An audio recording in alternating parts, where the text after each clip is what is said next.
Hello, good morning.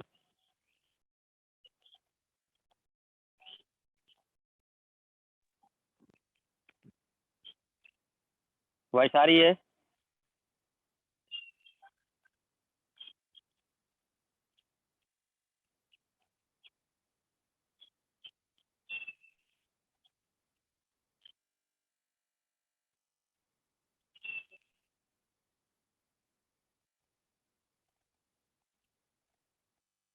ठीक।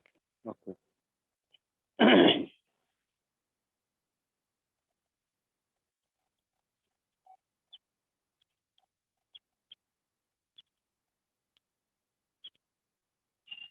Add हो गए सभी?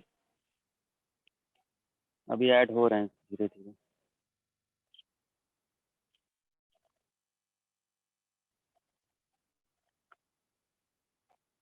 हम लोग अकबर के बारे में पढ़ रहे थे। जलालुद्दीन मोहम्मद।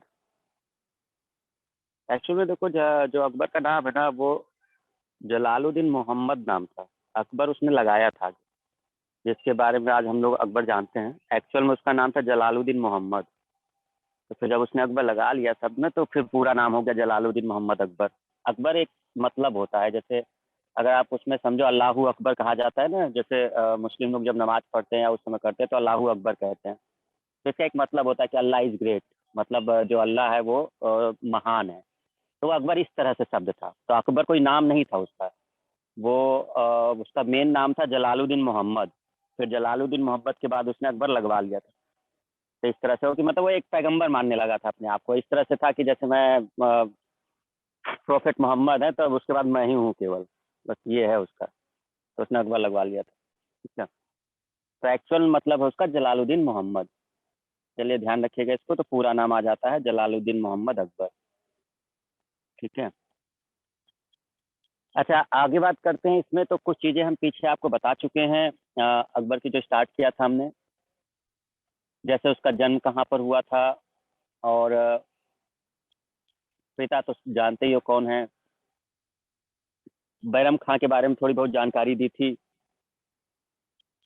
फिर उसकी जो धाय थी, जो देख रेख करती थी, महामंगा या महामनग्गा, जैसे याद कर लो उसे। और उसका बेटा था अधम खां। ठीक है, उसके बारे में बात की थी हम लोगों ने। फिर हम लोगों ने बात की थी आपके बाज बहादुर की। बाज बहादुर, और जो मालवा का शासक था। और एक और रानी दुर्गावती की। तो इतने लोग की हम लोगों ने बात की थी पिछली क्लास में। और उसी में एक आसफ खां था, जो लड़ाई लड़ता है, जिसने आक्रमण किया था। तो इतनी सारी बातें हो चुकी हैं, है ना। आई होप कि ये सब याद होगा। याद है? ठीक है। चलो हम आगे बढ़ते हैं। कुछ पॉइंट्स बता देते हैं आपके एग्जाम के लिए, जो इम्पोर्टेंट है, जो आपको याद रखनी है कि क्या क्या पॉइंट्स है जो हमको एग्जाम में ध्यान रखने हैं। तो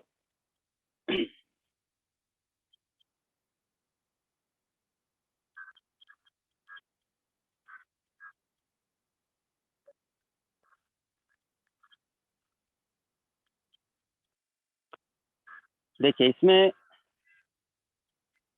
ये जो है नीचे जो डेट लिखी हुई है, ये इम्पोर्टेंट है। ठीक है। नोट्स में ये आपको याद करनी है।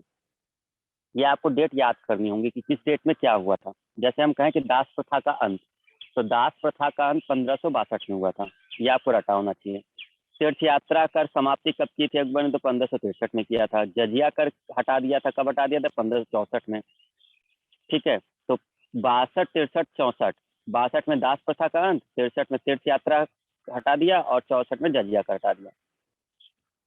71 में फतेहपुर सीकरी की स्थापना करी, जो शहर बसाया फतेहपुर सीकरी। ठीक है, बुलंद दरवाजा है यहाँ पर। तो फतेहपुर सीकरी जो है, उसको बसा 71 में। 73 में उसने बुलंद दरवाजा बना दिया, वही फतेहपुर सीकरी में। ठीक है।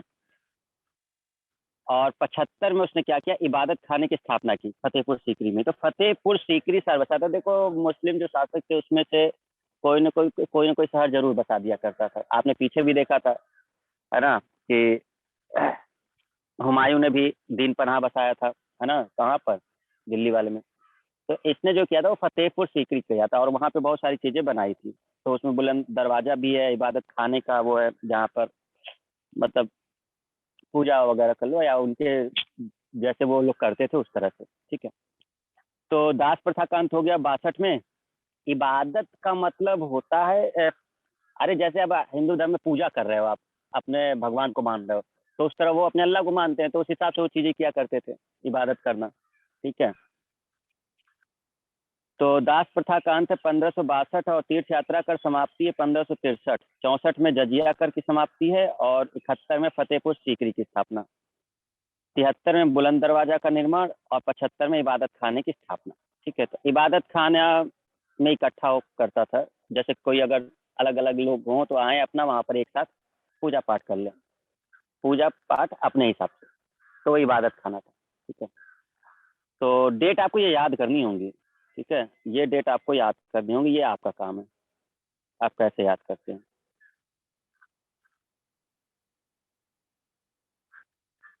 अरे अर्चना पूजा सब वही होता है इबादत। इबादत का मतलब वही अर्चना। अर्चना मतलब क्या? अर्चना कोई लड़की नहीं, अर्चना मतलब वही भगवान के प्रति जो समर्पित होते हो, वही अर्चना और पूजा होती है। तो ये सब फारसी शब्द है ना भाई, फारसी इनकी राजभाषा थी ना, तो फारसी शब्द है ना, तो फारसी शब्द आपको अलग मिलेंगे ही भाई, ठीक है। और 62 63 64 आपको बता ही दिया हमने, 3 इधर के हो गए, उधर 71 73 75। आप ये याद कर लो कि कौन सा कब हुआ था। पहले क्या किया था, दास प्रथा का अंत किया था, फिर तीर्थ यात्रा कर हटाया था, फिर जजिया कर हटा दिया था, और फिर उधर आप देखो तो फतेहपुर सीकरी नगर बसाया था, फिर उसमें बुलंद दरवाजा का निर्माण हुआ, और वहीं पर क्या हुआ, इबादत खाना बनवाया। ये एक इंपॉर्टेंट पॉइंट जो आपको याद करना होगा, यही आपके लिए पेपर का क्वेश्चन है, ठीक है। तो ये सब क्वेश्चन रहेंगे, नोट्स पढ़ लेना, क्वेश्चन तो आपको वैसे सब मिल जाएंगे, नोट्स के बाहर तो कुछ आएगा ही नहीं।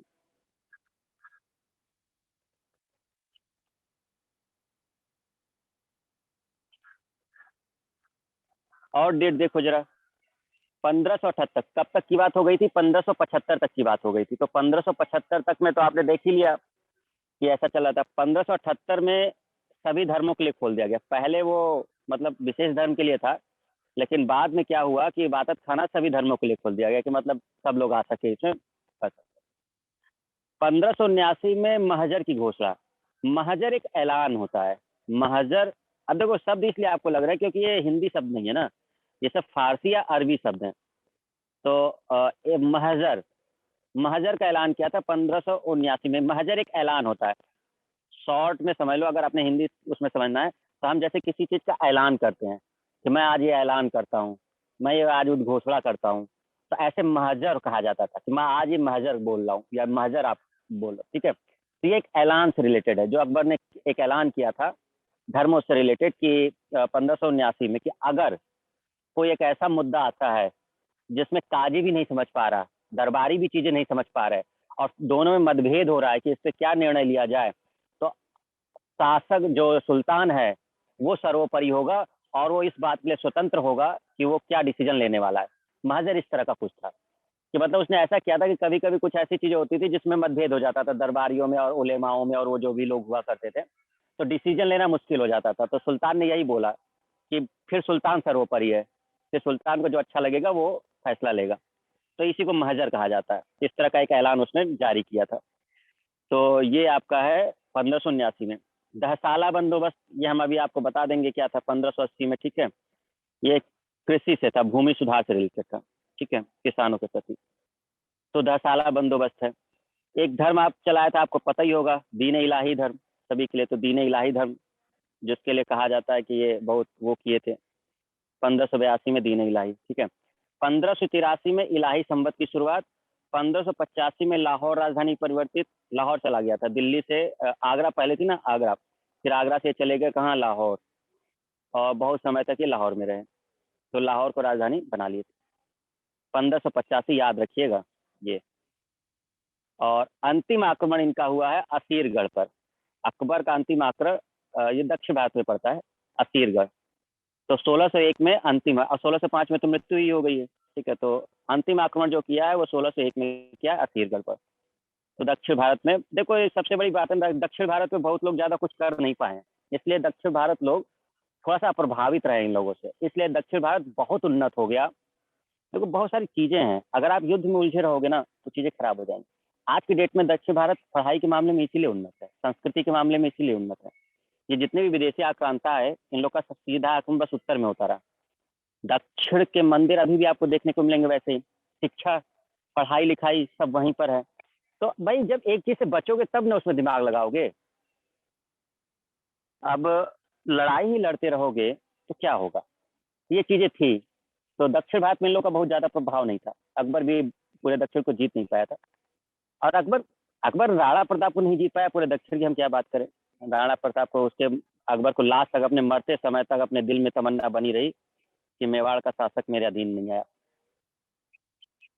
और थक हार के 1585 के बाद छोड़ दिया था, महाराणा प्रताप की तरफ अब ध्यान भी नहीं देता था, समझ गया कि अब कुछ कर नहीं सकता। 1585 तक उसने बहुत कुछ किया, उसके बाद परेशान। महाराणा प्रताप फिर से ही अपना करते थे, उनकी तरफ फिर ये मतलब गया भी नहीं अकबर, लाहौर चला गया। वही बताया ना कि राजधानी परिवर्तित कर दिया था लाहौर। तो जितना पढ़ाया गया अकबर का है नहीं, महाराणा प्रताप ने इनको नाको चने चबवा दिए थे पूरे अकबर को, है ना। तो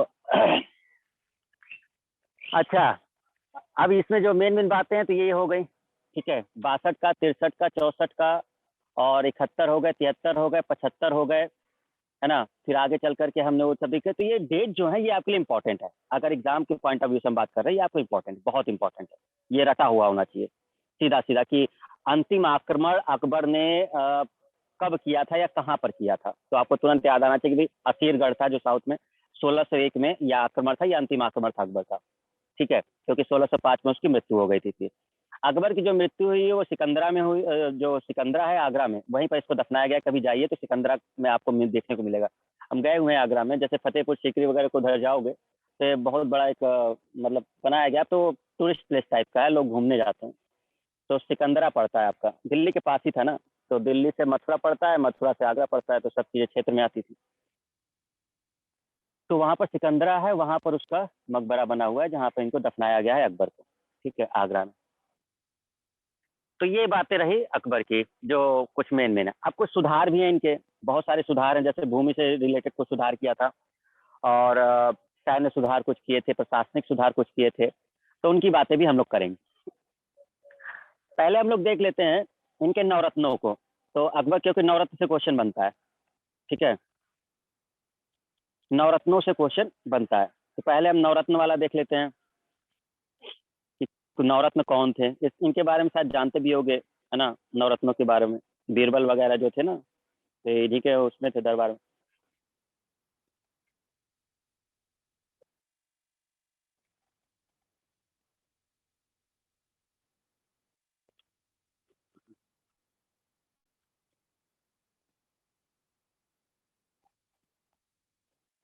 नहीं, इसमें नहीं है, अगले वाले में।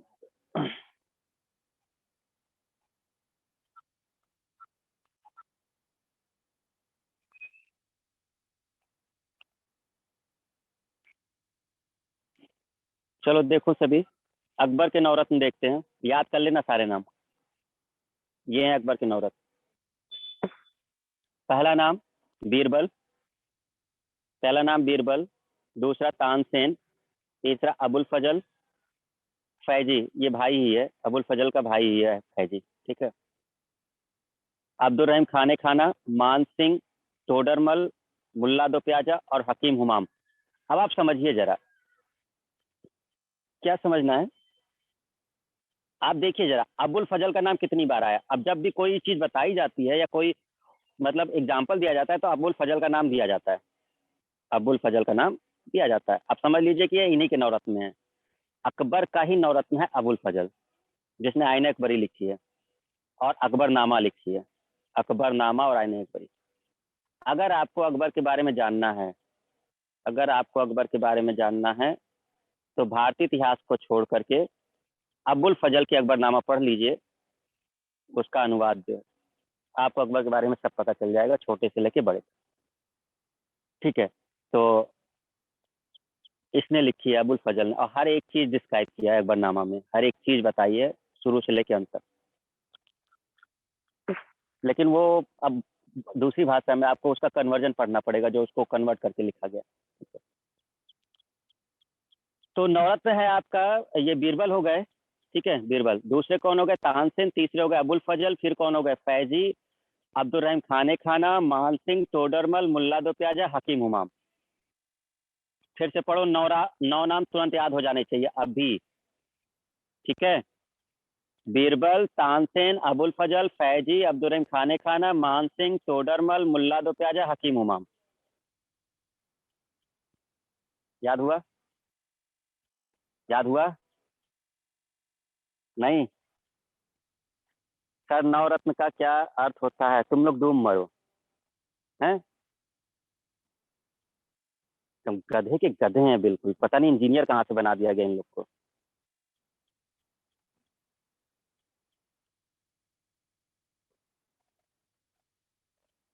चलो ठीक है, कोई बात नहीं, हम अपने शब्द वापस लेते हैं। तो नवरत्न का मतलब, नवरत्न कंपनियां सुने हो? नवरत्न कंपनी सुने हो? महारत्न कंपनी सुने हो? कुछ सुने हो? भेल सेल कुछ कुछ सुने हो?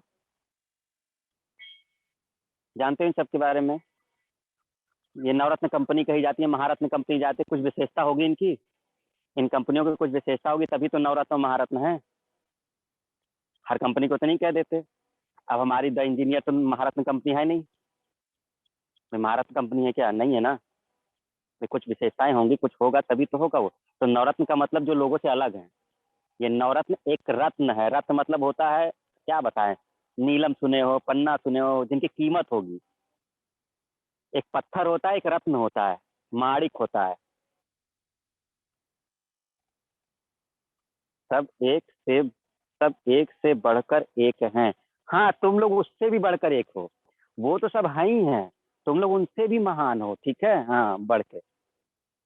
तो नवरत्न मतलब एक प्रकार से जो इनके दरबार में जो लोग रहा करते थे, उसमें से 9 लोग बहुत ही विद्वान टाइप के लोग, मतलब एक प्रकार से समझ लो, जो एक हर तरह से कोई ना कोई विशेषता है इनकी, जो एक दूसरे से अलग हैं और कुछ ना कुछ विशेषता रखते हैं।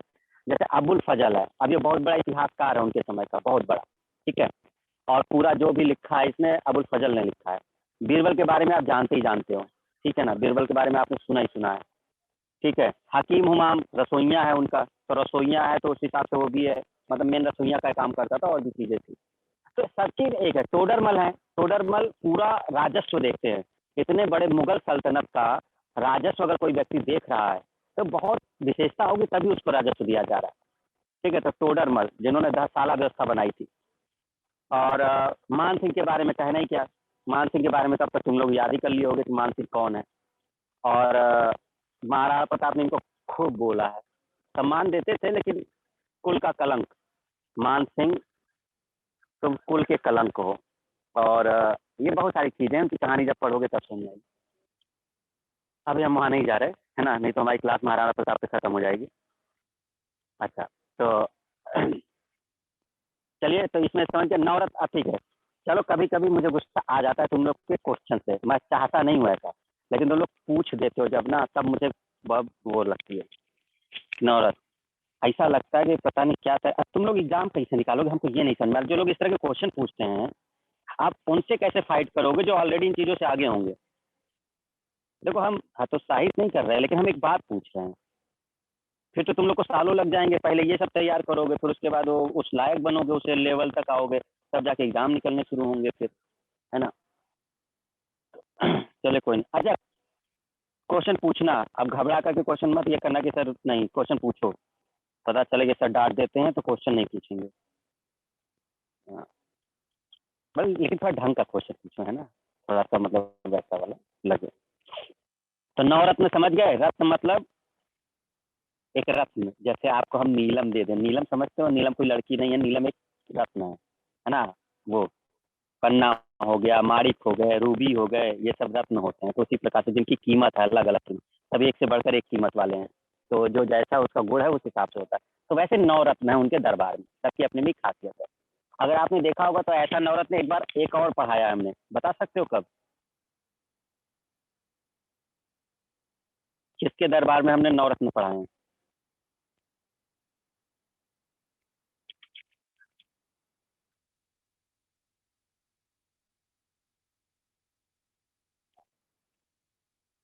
चंद्रगुप्त द्वितीय, चंद्रगुप्त द्वितीय, ठीक, बिल्कुल सही, जिनको विक्रमादित्य उपाधि मिली थी, चंद्रगुप्त द्वितीय। इनका दरबार नवरत्नों से भरा हुआ था, और नाम आपने देखा था, एक से बढ़कर एक लोग थे उनके दरबार में, तो नवरत्न का मतलब ये होगा, ठीक है। अच्छा, तो नवरत्न हो गए। थोड़ी थोड़ी चीजें समझ लेना इनके बारे में, बहुत ज्यादा डीपली जानने की जरूरत नहीं है, मतलब कुछ कुछ पॉइंट समझ लो कि ये लोग कौन है, क्या नाम है, बस इतना समझ लो। तो हम आपको नोट दिखा देते हैं, एक बार उसको देख लीजिएगा और उसको याद कर लेना, तुरंत याद हो जाएगा, बहुत ज़्यादा दिक्कत नहीं आएगी। तो बहुत डीपली पढ़ने की जरूरत नहीं है, बस थोड़ा सा पता करना कि क्या हैं ये लोग, है ना।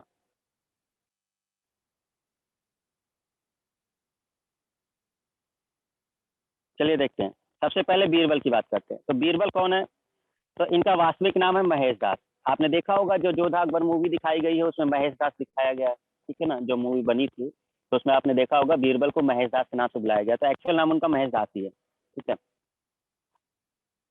दीन इलाही को अपनाया, महेश दास ने दीन इलाही को अपनाने वाले व्यक्ति थे, जो दीन इलाही को अपना लिया था इन्होंने। और यूसुफ जई कबीले से लड़ते हुए मृत्यु, ठीक है। तो ये इनके लिए बस एक ही इम्पोर्टेंट है, महेश दास नाम था बस, ठीक है, बाकी ज़्यादा कुछ है नहीं। तानसेन की बात करते हैं। तानसेन का ओरिजिनल नाम था रामतनु पांडे। तो तानसेन एक्चुअल में तानसेन नाम नहीं है, इनका ओरिजिनल नाम था रामतनु पांडे। ध्यान रखिएगा, ये क्वेश्चन ऐसे बनता है कि रामतनु पांडे कौन थे या किसका नाम था, या बीरबल का नाम क्या था, तो रामतनु पांडे, इस तरह से क्वेश्चन आता है। दीन इलाही एक धर्म है, दीन इलाही एक ऐसा था जिसमें सभी धर्मों को अपनाने के, सभी धर्मों के लिए था, मतलब दीन इलाही एक एक प्रकार से नया धर्म समझ लो, ये चलाना चाह रहे थे दीन इलाही। इसका मतलब ये था कि आप किसी भी धर्म को मानने वाले हैं, आपका स्वागत है, आप मतलब किसी भी धर्म के हो, तो सबके लिए दरबार खुला हुआ है। आप इसको, तो ये दीन इलाही इस प्रकार से कहा जाता था, एक प्रकार से धर्म माना जाता था कि सबको एक साथ लेके चलने वाला, चाहे वो हिंदू हो, मुसलमान हो, सिख, कोई भी हो, तो उसके लिए था दीन इलाही, ठीक है, कि सभी को, सभी के लिए था। इन्हीं वजह से तो अकबर को थोड़ा सा स्थान दे दिया गया इतिहास में। ये कुछ चीजें करी थी समाज के लिए, इसलिए आज के इतिहासकार इनको महान कहने लग गए, इन सब चीजों की वजह से, ठीक है। और इन सब चीजों के पीछे इनकी जो कमियां थी उसको छुपा दी गई। तो चलिए, तानसेन जो है, तो तानसेन की बात करें तो रामतनु पांडे इनका वास्तविक नाम, गुरु है इनके हरिदास। ग्वालियर के राजा के दरबार में थे, रामचंद्र के दरबार में, ग्वालियर के रीवा के राजा रामचंद्र थे, पहले उनके दरबार में थे, इतना बस याद रखना है। जो 3-4 लाइन है, इससे ज्यादा आपको कुछ पढ़ना भी नहीं इन लोग के बारे में, क्योंकि पूछता नहीं। हाँ, जानकारी लेनी है तो अलग से बायोग्राफी पढ़ सकते हो। फिर इसके बाद है कंठा भारण वासी विलास, इनकी उपाधि है। ये इनको उपाधि दी गई थी इनके आवाज की वजह से, कंठ इनके बहुत सुरीले थे ना, तो ये उपाधि दी गई थी। कंठ का मतलब होता है वही कंठ, जहाँ से आवाज निकलती। तो 3-4 पॉइंट है तानसेन के लिए। पहला नाम क्या है? रामतनु पांडे, जो वास्तविक नाम है। गुरु हरिदास हैं, ये रहते कहाँ थे? ग्वालियर के राजा रामचंद्र के दरबार में। और कंठाभरण वासी विलास की उपाधि इनको दी गई थी, ठीक है। तीसरा देखते हैं अब्दुल रहीम खाने खाना। आपको बताया था कि बैरम खां का पुत्र था, ठीक है ना। ये इनके दरबार में कवि एवं साहित्यकार था, ठीक है, कवि और साहित्यकार था अब्दुल रहीम खाने खाना। अबुल फजल, दरबारी इतिहासकार, ठीक है, इसने लिखा अकबरनामा, याद रखिएगा, सबसे इंपॉर्टेंट है। और अकबरनामा में ही तीसरा अध्याय है आईने अकबरी, ये क्वेश्चन पूछा जाता है। अकबरनामा भी पूछा जाता है, आईने अकबरी भी पूछा जाता है। तो आईने अकबरी अकबरनामा का ही एक पार्ट है, इसका तीसरा अध्याय आईने अकबरी कहलाता है, ठीक है। और अकबर के बारे में जानना है तो इस किताब को पढ़ना होगा, हर चीज आपको पता चल जाएगी, कोई डाउट नहीं, कोई संशय नहीं, ठीक है। अच्छा, 1602 में वीर सिंह बुंदेला द्वारा सलीम के कहने पर मार डाला गया।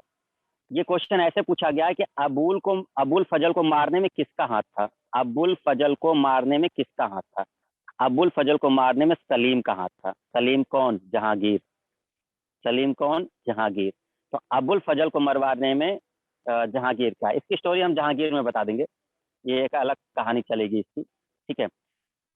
तो असल में अकबर के खिलाफ हो जाएगा जहांगीर, मतलब कई बार विद्रोह करता है अकबर के खिलाफ, तो उसके बाद चीजें होती, तो अबुल फजल को बुलवाता है अकबर, तो रास्ते में ही मरवा देता है अबुल फजल को सलीम, ठीक है। तो 1602 में वीर सिंह बुंदेला द्वारा सलीम के कहने पर मार डाला गया।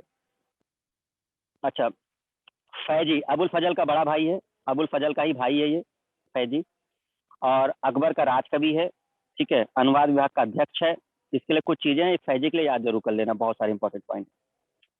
तो ये अबुल फजल का भाई है, अकबर का राजकवि है, अनुवाद विभाग का अध्यक्ष है, महाभारत का रजमनामा नाम से फारसी में अनुवाद किया है, फैजी के निर्देशन में बदायूं नकीब का सम्मिलित प्रयासों से रामायण का फारसी में, ये सब क्वेश्चन पूछे गए क्वेश्चन, ठीक है ना। ये क्वेश्चन ऐसे पूछे गए कि रामायण का फारसी में अनुवाद किसने करवाया, तो अब्दुल कादिर बदायूनी ने, इसके कहने पर, फैजी के कहने पर। फिर लीलावती का किसने किया, तो फैजी ने खुद किया था।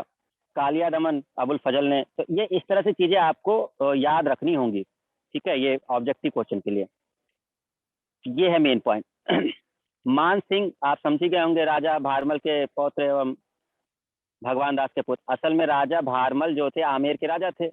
राजा भारमल कहाँ के थे, आमेर के। इनका पुत्र था भगवान दास, और भगवान दास का पुत्र था कौन, मान सिंह, ठीक है। तो इस तरह से कहानी थी। तो और इनकी एक बहन थी। मान सिंह की एक बहन थी। कोई जानता है मान सिंह की बहन कौन है? एनीवन? मान सिंह की एक बहन थी।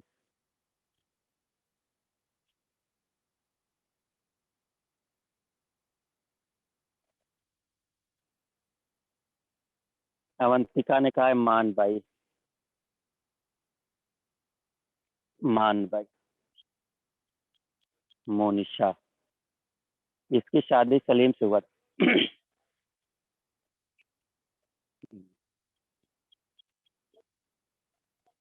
जोधा बाई। मान सिंह की बहन जोधा बाई।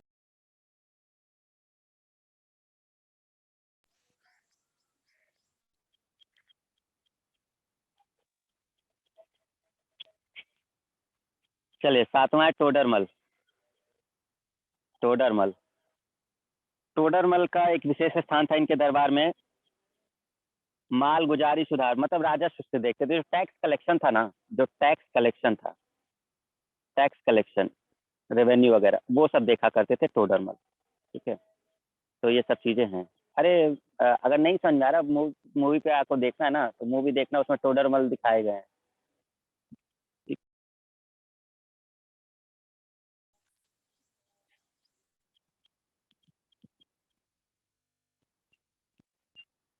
मुल्ला दो प्याजा एक बुद्धिमान व्यक्ति माने जाते हैं इनके में, और हकीम हुमाम रसोई घर का प्रबंधक, ठीक है। तो इस तरह से ये लोग व्यक्ति हैं, इनके बारे में आपको याद रखना होगा, नवरत्नों के बारे में। तो बहुत ज्यादा कुछ नहीं, नाम जरूर याद रख लेना कि किसी का नाम ऐसे पूछ सकता है अगर एग्जाम की बात करें। तानसेन किसके दरबार में थे, है ना, किसके नवरत्नों में से एक थे। मुल्ला दो प्याजा किसके नवरत्नों में से एक था, ठीक है। फैजी किसके नवरत्नों में से एक था, ऐसे क्वेश्चन बनता है, ठीक है। या तो फिर ऐसे पूछ लेगा कि अकबरनामा किसने लिखी है, आईने अकबरी किसका पार्ट है। ये इस तरह से चीजें क्वेश्चन पूछी जाती हैं। और मान सिंह के बारे में, मान सिंह का तो खैर अलग है कहानी है। तो समझ गए सब लोग। तो राम तनु पांडे किसका नाम है, जल्दी से बताइए। राम तनु पांडे किसका वास्तविक नाम है? राम तनु पांडे। राम तनु पांडे किसका नाम है?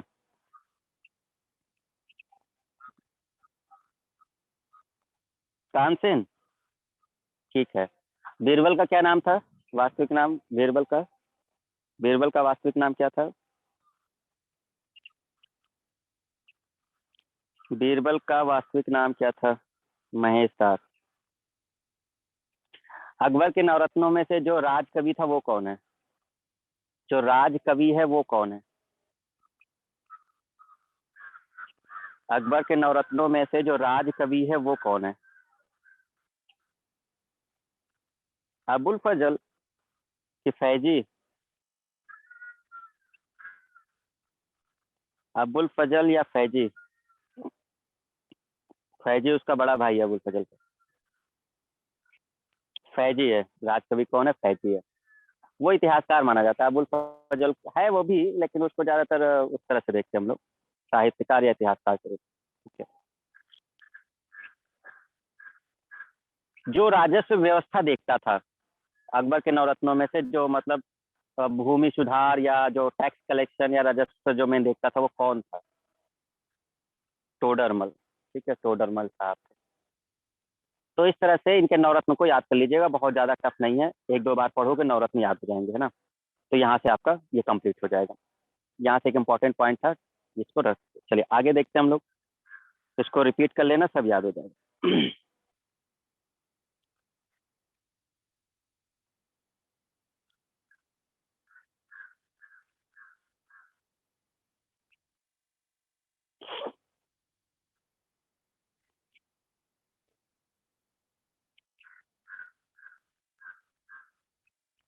देखिए जरा कुछ पॉइंट्स हैं। अकबर के दरबार में आने वाला पहला अंग्रेज व्यक्ति राल्फ फिंच, याद कर लीजिए। अकबर के दरबार में आने वाला पहला अंग्रेज व्यक्ति रॉल्फ फिंच, रॉल्फ फिंच, ठीक है। मुगल कालीन विद्वान अबुल फजल ने अमेरिका की खोज का उल्लेख किया है, मतलब जो कोलंबस का वो वाला है वो उल्लेख इसकी पुस्तक में मिलता है, अबुल फजल के उसमें। इंग्लैंड की जो रानी है एलिजाबेथ वन का समकालीन भारतीय राजा, ये क्वेश्चन आपके एग्जाम में किया गया है कि जब इंग्लैंड की रानी वहाँ एलिजाबेथ बैठी हुई है वहाँ, या भारत में कौन शासक है। तो इंग्लैंड की रानी का कार्यकाल देखिए जरा, 1558 से 1603। और जो अकबर का है वो कौन है, 1556 से 1605। तो इस प्रकार से अकबर ही हो गया, ठीक है ना। ये क्वेश्चन बन चुका है, रिपीट हुआ तो अच्छी बात है ना। एलिजाबेथ वाला याद कर लीजिएगा कि इंग्लैंड की रानी एलिजाबेथ वन का समकालीन भारतीय राजा अकबर है। अकबर के दरबार में जैन साधु कौन आया था? हरि विजय सूरी। कौन आया था? हरि विजय सूरी, जिसको जगत गुरु की, ये क्वेश्चन किया जा चुका है। कौन सा जैन साधु आया था? हरि विजय सूरी, ठीक है, जिसको जगत गुरु की उपाधि दी गई है। जिन चंद्र सूरी भी ये भी थे, ये जैन जैन ही साधु थे, जिन चंद्र सूरी भी, और युग प्रधान की उपाधि दी गई थी इन्हें। दोनों नाम आपको याद रखने हैं, जगत गुरु हरि विजय सूरी और जी जिन चंद्र। चलिए, जरी कलम की उपाधि किसको दी गई? मोहम्मद हुसैन को। ये पूछा गया क्वेश्चन है, इसलिए इसमें हमने लिख दिया था। शासक और मकबरा, ये एक ऐसा पॉइंट है जो पूछा ही जाता है, तो हमने कहा कि एक जगह लिख लें जिससे आपको याद रहे, है ना। जैसे बाबर, आपको बताया था काबुल, वो उधर निपट गया था जाते वक्त। और हुमायूं का दिल्ली में बना है, वही हाजी बेगम जो बनवाया था उसने, दीन पनाह उसमें। अकबर सिकंदरा में समाधि है इनकी, ठीक है। और जहांगीर लाहौर में, शाहजहां आगरा में। तो ये इसलिए एक जगह लिख दिया जिससे आपको ये याद हो जाए, क्योंकि क्वेश्चन बनते हैं, अब इसको हम छोड़ नहीं सकते, है ना। ये रटा होना ही चाहिए। अब जहांगीर महल आगरे के किले में है, ठीक है। आगरा का जो किला है उसी में जहांगीर महल है। कभी जाइएगा घूमने आगरा का किला, घूमने लायक है, घूम सकते हैं आप। और सुलह कुल जो है, सभी के साथ शांतिपूर्ण व्यवहार, ये एक मेन पॉइंट है ना। ये क्वेश्चन एक इम्पॉर्टेंट था, किस मुगल शासक के विरुद्ध जौनपुर से फतवा जारी हुआ था? किस मुगल शासक के विरुद्ध जौनपुर से फतवा जारी हुआ था? अकबर के प्रति। तो अकबर के प्रति भी फतवा जारी हुआ था। ये तब हुआ था जब मतलब ये सभी धर्मों को लेकर चलने वाली चीजें करने लगा था। मतलब ज्यादातर ये उलमाओं की नहीं सुनता था। ऐसा नहीं है कि वो उसके प्रति था, लेकिन थोड़ा बहुत जब ये दीन इलाही वगैरह इस तरह की चीजें हुई थी, और जब उसने महजर वगैरह ये सब ऐलान किए थे, तब वो फतवा जारी हुआ था। देखो एक पूछ रही है फतवा क्या होता है। तुम भारत में रहते हो ना, तुम लोग इंजीनियर ही बन जाओ बस, ठीक। तुम लोग को और कुछ, ठीक है। अब हम फतवा तो नहीं बताएंगे फतवा क्या होता है, ठीक है। तो इस तरह से चीजें थी। अच्छा, तो ये ध्यान रखना, और किसी के प्रति नहीं हुआ था, अकबर के प्रति ऐसा जौनपुर से होता है। जौनपुर बताया ना आपको कि वहाँ पे अच्छा खासा शासन था, कब्जे में था जौनपुर। जौनपुर जो यूपी का है, और आज भी देखिए बहुत सारी मस्जिदें बनवाई गई हैं वहाँ पर, बहुत सारे शासक हुए थे, सरकी शासक भी हुए थे, और भी सब लोग थे। तो उलेमा काफी पावरफुल थे उस समय। तो उन लोगों ने मतलब जब भी कोई उनके खिलाफ ऐसा कुछ करता था तो कर देते। बट अकबर छोटा मोटा राजा नहीं था ना, बहुत बड़ा वो सुल्तान था। तो किसी को उसमें आया नहीं वो। नहीं तो कोई नॉर्मल शासक रहा होता उस समय तो फिर वो उलेमा लोग हावी हो जाते। अब बात होती है कि ये सब चीजें चल रही हैं, ठीक है। और कुछ बातें करते हैं जैसे सुधार वगैरह की, उसकी कि भूमि सुधार वगैरह क्या था और ये सब। जैसे हमने नवरत्न की बात कर ली, ठीक है, नवरत्न हो गए। और हमने बात कर ली मेन मेन डेट की। मेन मेन डेट मतलब किस डेट में क्या हुआ था, ये इंपॉर्टेंट था, है ना। एक छोटे बहुत पॉइंट इस तरह के हैं वो सब याद, जैसे साधु कौन आया है, किसके समकालीन था, और जो मतलब अंग्रेज कौन सा आया, तो ये सब क्वेश्चन है छोटे छोटे, ये आपको याद करना है। अच्छा, दूसरा सुधार से बात कर लेते हैं, थोड़ा सा सुधार देख लेते हैं कि इसका सुधार क्या था। उस सुधारों को देख के हम लोग फिर करते हैं, क्योंकि क्वेश्चन यहीं से बनते हैं, एग्जाम्स में क्वेश्चन यहीं से बनता ही है। आपको ये सब चीजें याद रखनी होंगी। तो देखते हैं जरा इनके सुधार क्या हैं।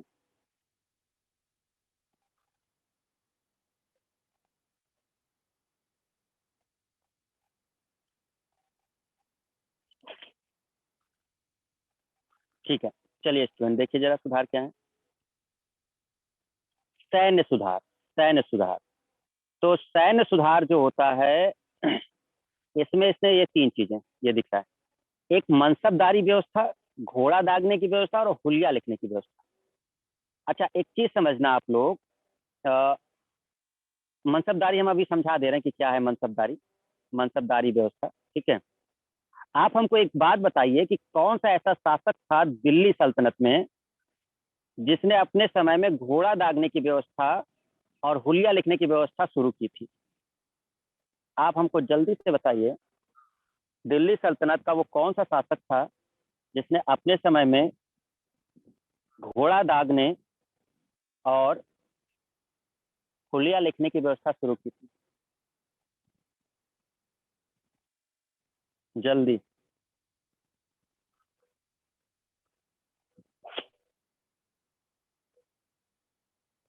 अलाउद्दीन खिलजी, सत्यजीत कह रहे हैं, कृष्णा कह रहे हैं अलाउद्दीन खिलजी, सौरभ भी कह रहा है अलाउद्दीन खिलजी, राहुल कह रहा है अलाउद्दीन खिलजी, ममता कह रही है अकबर।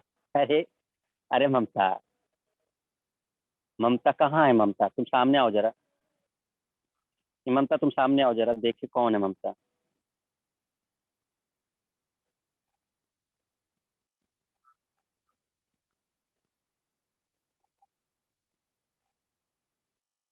तो हम दिल्ली सल्तनत पूछे हैं, हम क्या पूछे हैं? दिल्ली सल्तनत। ठीक है, हम दिल्ली सल्तनत पूछे हैं। अकबर मुगल सल्तनत में आता है, अकबर मुगल सल्तनत में आता है। ठीक है ना, तो दिल्ली सल्तनत मतलब वो पीछे जो पड़े थे हम लोग, गुलाम वंश वाला, लोधी वंश वाला, उसमें से शासक बताना। तो इसका करेक्ट आंसर जिन्होंने अलाउद्दीन खिलजी दिया है, जो अलाउद्दीन खिलजी वाले हैं वो लोग सही हैं। ठीक है ना, क्योंकि दिल्ली सल्तनत में सबसे पहले शुरू करने वाला अलाउद्दीन खिलजी ही था। फिर उसके बाद आगे इस व्यवस्था को कई लोगों ने अपनाया। इवन शेरशाह सूरी ने अपनाया था, जो सूर वंश का शासक था जब दिल्ली पे बैठा था वो, तो शेरशाह सूरी ने भी इस चीज को अपनाया था। फिर आगे चल करके अकबर ने अपनाया है, आगे चल के और लोग भी सब अपनाते चले जाएंगे। लेकिन क्योंकि श्रेय अलाउद्दीन खिलजी को ही जाना चाहिए, क्योंकि उसने ऐसा किया था अपने साम्राज्य को बढ़ाने के लिए, आपको हमने बताया था उस समय। तो ये थी घोड़ा दागने। और इसमें देखो होता क्या था ना, एक चीज समझा देते ऐसा होता क्यों था। असल में जो अरब और ईरान वगैरह के जो घोड़े थे, ये बहुत अच्छी नस्ल के घोड़े थे, बहुत तेज दौड़ते थे, और इनका व्यापार होता था, इनको वहां से मंगाया जाता था। तो उन पे ठप्पा दागने की व्यवस्था, मतलब उन पे एक निशान, ब्रांडिंग। जैसे आप जाओगे ना, लिवाइस का मुझे शर्ट पहनना है, लिवाइस कैसे पता चला? लिवाइस एक ब्रांड लगा दिया गया उसके ऊपर। ठीक है, बैनहेटन का पहनना है, कैसे पता चला? बेनेटन, तो बेनेटन कैसे पता चला? उस पर लगा हुआ है नाम। ठीक है, इस तरह से पता चलता है। जैसे आपको लैपटॉप लेना है डेल का, तो कैसे पता चला? डेल का ब्रांड लगा हुआ है उस पर। तो घोड़ों पर दागने की व्यवस्था, एक ब्रांड, ये सबसे इंपॉर्टेंट है। ये अरबी है, ये बेहतरीन घोड़ा है, एक दूसरा ब्रांड लगा दिया दूसरे के ऊपर, वो एक ब्रांड, मतलब दागने की व्यवस्था ये थी जिससे कंपेयर किया जा सके कौन सा घोड़ा अच्छा है कौन सा खराब है। जो खराब घोड़े होते थे उनको निकाल दिया जाता था, जो मेन होते थे उनको रख लिया जाता था, जो अरबी और तुर्की घोड़े हुआ करते थे। तो ये था घोड़े दागने की व्यवस्था। ठीक है, इससे ये लोग बहुत तेजी से आगे बढ़ा करते थे। आपको पता होगा अकबर की सफलता का एक राज और था, ये बहुत तेजी से सफर किया करता था। जो रास्ता 2 महीने का हुआ करता था, ये 2-2 हफ्ते में तय कर लेता था। तो इस तरह से जो दुश्मन थे वो भौचक्के रह जाते थे और पहले आक्रमण हो जाता था। तो अकबर इन चीजों में माहिर था, और इन सब चीजों में घोड़े बहुत हेल्प करते थे। एक और खासियत थी इनकी कि ये 2 घोड़े रखते थे। जैसे एक व्यक्ति है तो एक सवार रहेगा, वो घुड़सवार चलेगा, उसके साथ एक घोड़ा और चलेगा। जब ये घोड़ा थक जाएगा तो वो दूसरे घोड़े पे बैठ जाएंगे। ये व्यवस्था करी थी अकबर ने, ऐसे इसको बहुत फायदा मिला था। क्योंकि जब लंबी दूरी तय करनी होती थी तो घोड़ा थक जाएगा तो रुकना पड़ेगा, तो ये रुकते नहीं थे रास्ते में। 2 घोड़े चला करते थे, एक पे चलते थे और एक साथ में चला करता था। जब ये घोड़ा थक जाया करता था वो दूसरे को यूज कर लेते थे और ये इसमें आराम मिल जाता था। तो बड़ी बड़ी दूरी को ये लोग कम समय में तय कर लिया करते थे और आक्रमण करके हरा दिया करते थे। तो इस तरह से चीजें चलती थी। ठीक है, तो घोड़ा दागने की व्यवस्था और हुलिया, हुलिया का मतलब ये था कि आपका जो भी था हर चीज लिखी जाती थी। जैसे आज समझो, आज बायोमेट्रिक है, आप कहीं भी जाओगे तो आपका एक डिस्क्रिप्शन रखा जाएगा कि आप यही व्यक्ति हैं। आपका अंगूठे का निशान लिया जाएगा, आपके आंख का लिया जाएगा, आपको पहचान लिया जाएगा आप यही है। तो हुलिया रखना मतलब जो सैनिक वगैरह थे उन लोग के बारे में जानकारी रखना, इससे मतलब उनको पता रहे कि कौन क्या है। तो ये था घोड़ा दागना और हुलिया लिखने की प्रथा। एक है मनसबदारी। मनसब समझ लो, मनसब एक कुछ और नहीं है, मनसब एक रैंक है, मनसब एक पद है। मनसब अरबी या फारसी भाषा का शब्द है, मनसब या फारसी। आज की डेट में अगर हम हिंदी में समझे तो इसको पद कहा जाता है। मैंने आपको कोई एक पद दे दिया, मैंने आपको कोई एक रैंक दे दी, तो वो लोग उसको मनसब कहते थे। हमने आपको एक मनसब दे दिया। जैसे हमने आपसे कहा कि आप एक बड़ी पोस्ट में हैं, आप कलेक्टर बन गए, तो आपने कहा कि आप कलेक्टर के पद पर हैं।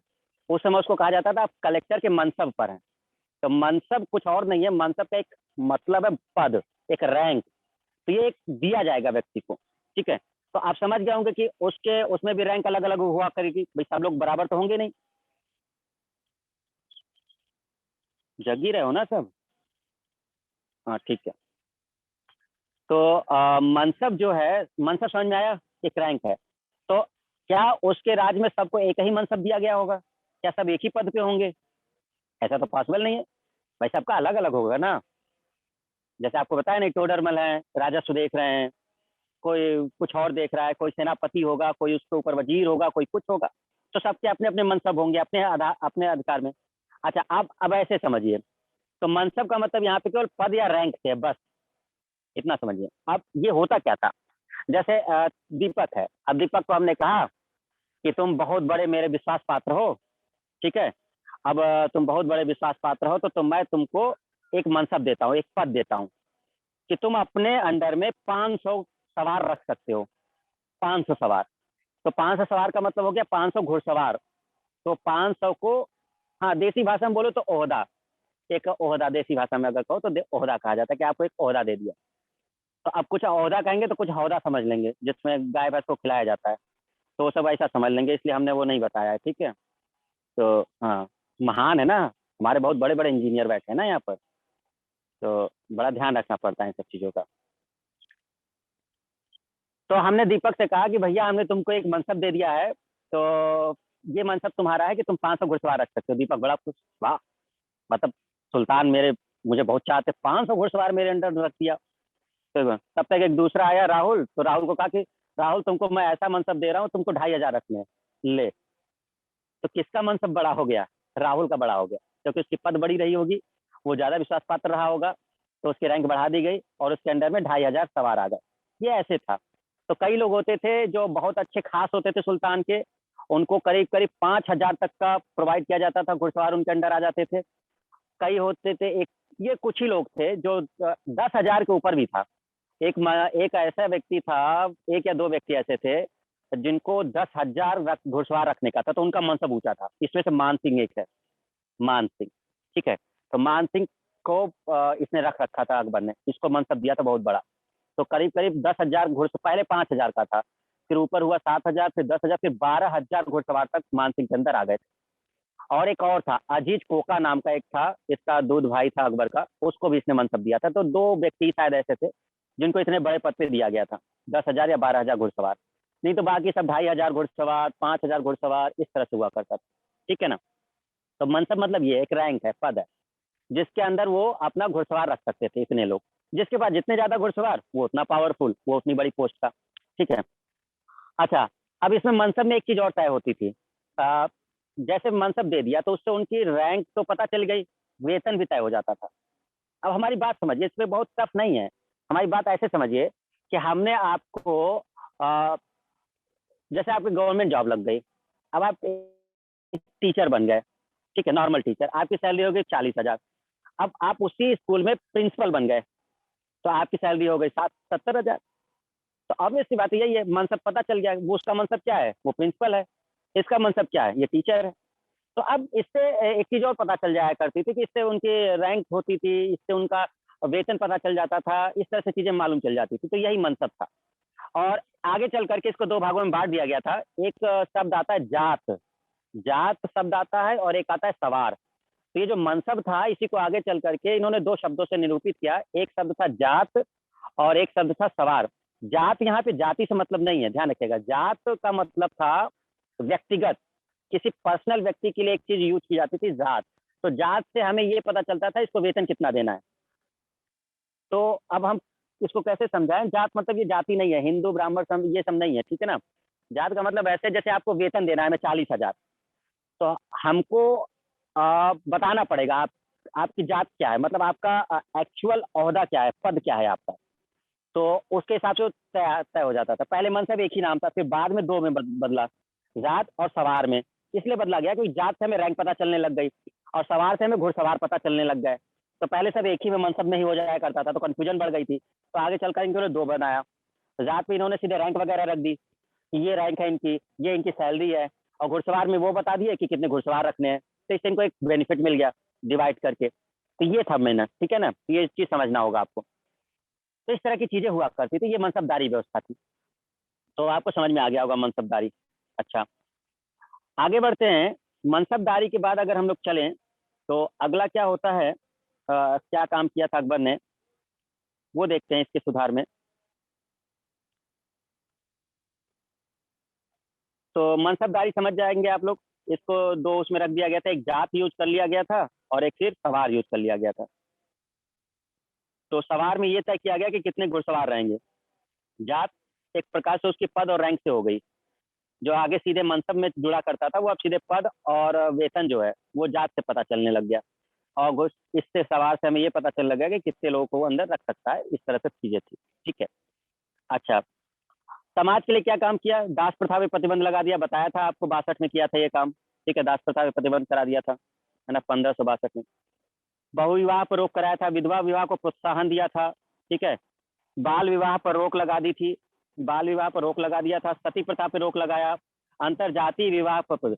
यही कुछ ऐसे काम है जिसकी वजह से अकबर को पूरे मुगल सल्तनत में सबसे अच्छे शासक के रूप में देखा जाता है। तो अगर हम मुगल शासकों में बात करें तो सबसे बड़ा स्थान अकबर को इसी वजह से ही दिया गया है, क्योंकि इसने समाज को लेकर के कुछ काम किए थे, ठीक है। तो आप जैसे दास प्रथा को प्रतिबंध लगा दिया, बहुविवाह रोक दिया, बाल विवाह, सती प्रथा, अंतरजातीय, ये सब चीजें कर दी थी। अच्छा, भूमि सुधार क्या था, तो दो तीन मेन व्यवस्थाएं थी। इसमें सबसे इंपॉर्टेंट दहसाला व्यवस्था है, ये समझना है आपको। दहसाला व्यवस्था ये सबसे इंपॉर्टेंट यही है जो क्वेश्चन बनता है। टोडरमल व्यवस्था भी कहते हैं। देखो, चार तरह की जमीनें हुआ करती थी, ये तो आप आज भी समझते हो जो लोग किसान हैं। किसान तो लगभग सभी लोग हो। एक पोलज जमीन बोली जाती थी, पोलज। एक जमीन बोली जाती थी पोलज उस समय, ठीक है। एक जमीन बोली जाती थी परती जमीन, परती। एक है चाचड़ जमीन, चाचड़। और एक जमीन है बंजर। चार जमीनें हुआ करती थी, पोलज, परती, चाचड़ और बंजर, ठीक है। पोलज, परती, चाचड़, बंजर, कितनी बताई हमने, चार। पोलज, परती, चाचड़ और बंजर। आप हमको अंतर बताइए, जो भी जानते हो, सब गांव से जुड़े हो, आप हमको अंतर बताइए परती और चाचड़ जमीन में।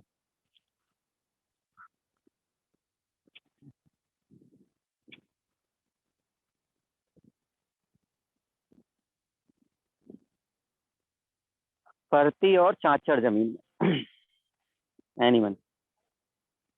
परती खाली जमीन, अच्छा,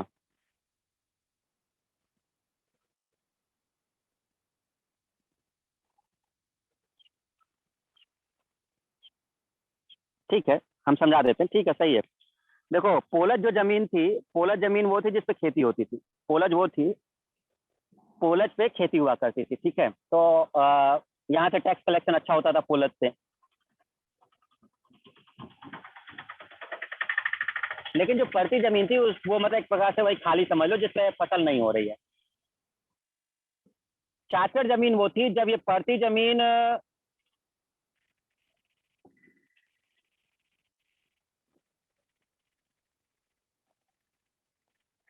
पूजा पे उपज होती। अबे पूजा नहीं है, पोलज है, टाइप तो सही करो। तो पोलज हो गया जिसपे खेती हुआ करती थी, ठीक है। परती वो हो गया जो मतलब ऐसे समझ लो कि भाई खाली पड़ी जिसपे नहीं हो रहा कुछ। चाचड़ वो जमीन कहलाती थी जब परती जमीन को 2-3 साल तक वो पड़ती रह जाए कोई जमीन, मतलब इस साल भी फसल नहीं हुआ, अगले साल भी वो खाली पड़ी रह गई, अगले साल भी रह गई। तो अगर 2-3 साल तक वो रह जाती थी उसको चाचड़ कहा जाता था। और जब वो लॉन्ग टाइम तक रहे, 2-3 साल से भी ऊपर निकल जाता, वो बंजर जमीन में चली जाती। तो इस तरह से चीजें हुआ करती। तो मेन जो टैक्स कलेक्शन हुआ करता था वो आपका होता था कोलज वाले से। कोलज वाले पे टैक्स लगा करता था। परती के लिए वो सहायता देता था कि परती पे कुछ ऐसा करो जिससे मतलब वो हो। तो आगे चल करके जितने भी समय में वो हो जाता था, फिर जब वो फसल लायक हो जाती थी तब क्या होता था कि उससे फिर टैक्स कलेक्शन वहां से भी होने लगता था। पोलज मतलब ये खेती जिससे, अरे जैसे नॉर्मल खेती है वो पोलज कहलाती थी, मतलब जो फसल लगा रहे हो बार बार। आपने फसल लगाई, फिर उसके बाद अगली फसल आपने लगा दी, फिर अगली लगा दी। तो जो कृषि योग्य भूमि है उसको पोलज कहते थे, ठीक है। फिर प्रति के लिए भी सहायता दी जाती थी, तो सबके लिए काम किया जाता था। तो जैसे जैसे हेल्प होती जाती थी उस तरह से, तो इस तरह भूमि सुधार से काम किया था, जिससे किसानों को फायदा हो। किसानों से फायदा होगा तो अकबर को फायदा होगा, क्यों? टैक्स कलेक्शन आएगा, रेवेन्यू आएगा, खजाना भरेगा। तो इस तरह से चीजें सुधारी। अच्छा, इसमें इससे एक रखी व्यवस्था जब्ती प्रणाली। जब्ती जो हमने दिखाया, 3 प्रणाली मेन है। एक जब्ती प्रणाली है, एक दसाला बंदोबस्त है, ठीक है, और एक बटाई वाला है। तो 3 मेन था। हम चीजें समझा देते हैं, बहुत आसानी से, बहुत टफ नहीं है। जो बटाई वाली जो व्यवस्था है, बटाई वाली व्यवस्था में क्या होता था कि जैसे फसल आपने लगा दी, है ना, जैसे आपने गेहूं गेहूं लगाया और गेहूं पक गया, गेहूं पक गया है, अब उसकी कटाई की बारी आ रही है, ठीक है।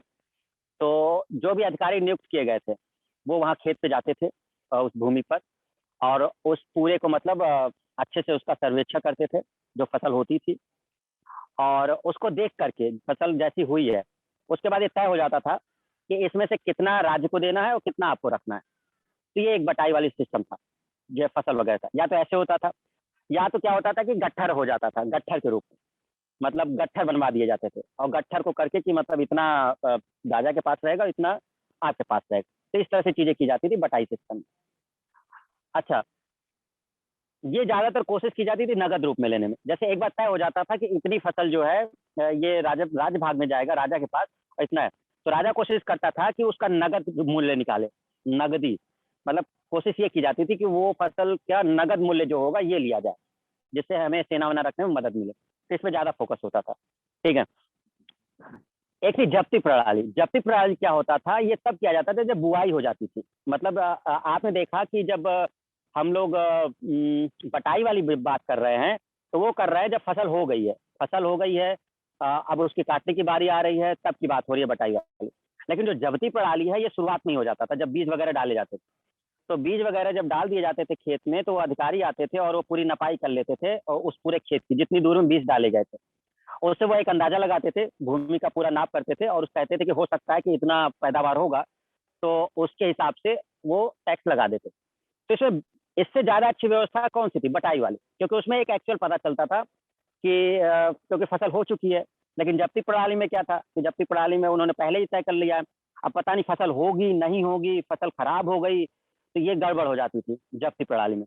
बट इसके लिए भी सहूलियत दी थी, अगर मान लो फसल खराब हो जाती है तो फिर टैक्स में उसको रियायत दी गई थी। ऐसा अकबर के समय में हुआ था, ठीक है। अच्छा, फिर अगर हम बात आते हैं तो दहसाला व्यवस्था क्या थी? दहसाला व्यवस्था एक बेहतरीन व्यवस्था में से था इसके समय में, और ये कुछ और नहीं था, शेर शाह ने एक व्यवस्था शुरू की थी अपने समय, जब हमने आपको बताया था। आप बस समझ लीजिए कि शेर शाह का जो शासनकाल है, उस शासनकाल को हम ज्यादा बेहतर मानते हैं समाज के दृष्टि से। उसने बहुत अच्छे काम किए हैं, लेकिन उसको ज्यादा जगह नहीं दी गई। बहुत सही तरीके से शेरशाह ने काम करवाए थे, उसी कामों को ही आगे बढ़ाया गया है इन लोगों के द्वारा, ठीक है। तो बीच में जो 10-15 साल का समय आया था शेरशाह का, वो थोड़ा बेहतरीन आया था एज कम्पेयर टू विकास, अगर हम देखें दूसरों के प्रति। तो उसने एक व्यवस्था शुरू की थी केंद्रीय लेवल पर, एक केंद्रीय व्यवस्था शुरू की थी भूमि सुधार से शेरशाह ने। उसने क्या किया था कि पूरी भूमि की पैमाइश वगैरह सब कराई जाती थी, जो खिलजी करता था। तो उस तरह से भूमि की पैमाइश वगैरह हो जाती थी, और एक सूची निर्धारित होती थी केंद्र से निर्धारित होती थी। उस सूची में सब चीज तय हो जाती थी कि कितना लगान देना है, इससे ज्यादा आप ले नहीं सकते थे किसी से, या कुछ नहीं। और इसके लिए बहुत बड़ा दंड था, इतना बड़ा दंड था शेरशाह में। ये भी कहा जाता था कि इस तरह का कानून व्यवस्था शेरशाह ने सूरी ने कर दिया था कि एक बूढ़ी औरत भी अपने सर पर सोने से भरी टोकरी लेकर के जा सकती थी, और कोई उस बूढ़ी से वो टोकरी छीन नहीं सकता था। शेरशाह का इतना उस समय का कानून व्यवस्था हो गया था जब इसने किया था। तो इस तरह से बहुत सारी चीजें चली थी। लेकिन केंद्रीय सूची में एक गड़बड़ इसकी ये थी कि क्योंकि शेरशाह तो प्रतापी शासक था, शेरशाह बुद्धिमान था, वो तो मैनेज कर गया। लेकिन शेरशाह जब मर गया, शेरशाह के बाद जो आगे आने वाले लोग थे वो इस व्यवस्था को संभाल नहीं पाए, केंद्र वाले को। इसमें देरी होने लग गई। आज जो सूची आया करती थी केंद्र से, जो लगान हुआ करते थे, वो बहुत देर से आया करते थे।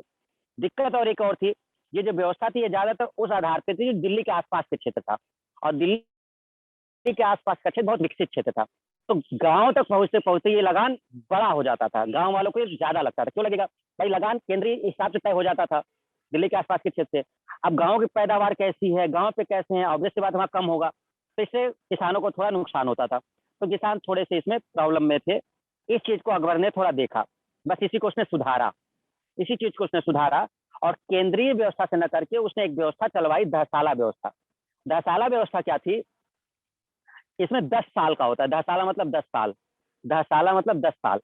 तो इसने कोशिश किया कि 10 साल, पुराने 10 साल जो हैं, पीछे के 10 साल, उन 10 सालों में जितनी भी उपज हुई है खेतों में, उस उपज का ब्यौरा रखा गया। वो मतलब उससे पता किया गया कि क्या था, कौन सी फसल कितनी हुई है, कितनी इसकी पैदावार हुई है, नष्ट हुआ है या क्या हुआ है, उनका मूल्य कितना था। और इस तरह से उसने 10 सालों का ब्यौरा निकाला और कोशिश की कि क्षेत्र के आधार पर उसको तय किया जाए, गांव के आधार पर गांव का, बड़े जो शहर है उनके आधार पर उनका। तो ये दहसाला व्यवस्था थोड़ी सी इसकी पॉपुलर हो गई, जिससे किसान को भी थोड़ा फायदा मिला। तो वही कहा जाता है दहसाला व्यवस्था, क्योंकि केंद्रीय सूची में गड़बड़ हो गया था, देर से भी आता था और दिक्कतें भी बढ़ गई थी और भ्रष्टाचार वगैरह भी हो गया था। तो इसलिए दहसाला व्यवस्था शुरू की गई थी, जिसको टोडरमल व्यवस्था कहा जाता है, क्योंकि टोडरमल मेन व्यक्ति थे जिन्होंने इसको शुरू करवाने में मदद की। तो ये कोई 10 साल से चलने वाली व्यवस्था नहीं थी, ध्यान रखिएगा, ये कोई 10 साल की व्यवस्था नहीं है। ये बस 10 सालों के जो डेटा हैं उनको कलेक्ट किया गया था, ठीक है, उनको कलेक्ट करके ये लगाया गया था जिससे टैक्स का पता किया जा सके। तो वो है दहसाला बंदोबस्त, ठीक है, इतना ध्यान रखना आपको। समझ में आई बात? दहसाला बंदोबस्त, हाँ या ना? हाँ, ठीक, वेरी गुड। तो बहुत तेज हो तुम लोग, भविष्य आप लोग का उज्जवल है। चलिए आगे बढ़ते हैं। तो दहसाला व्यवस्था भी समझ में आ गई, जब्ती प्रणाली भी समझ में आ गई, बटाई प्रणाली भी समझ में आ गई। ओके, और देखते हैं जरा अकबर के कुछ काम देखते हैं, और अकबर के कुछ काम देखते हैं। भाई हमें एग्जाम भी निकलवाना है ना, हम केवल कहानी नहीं सुना सकते ना। तो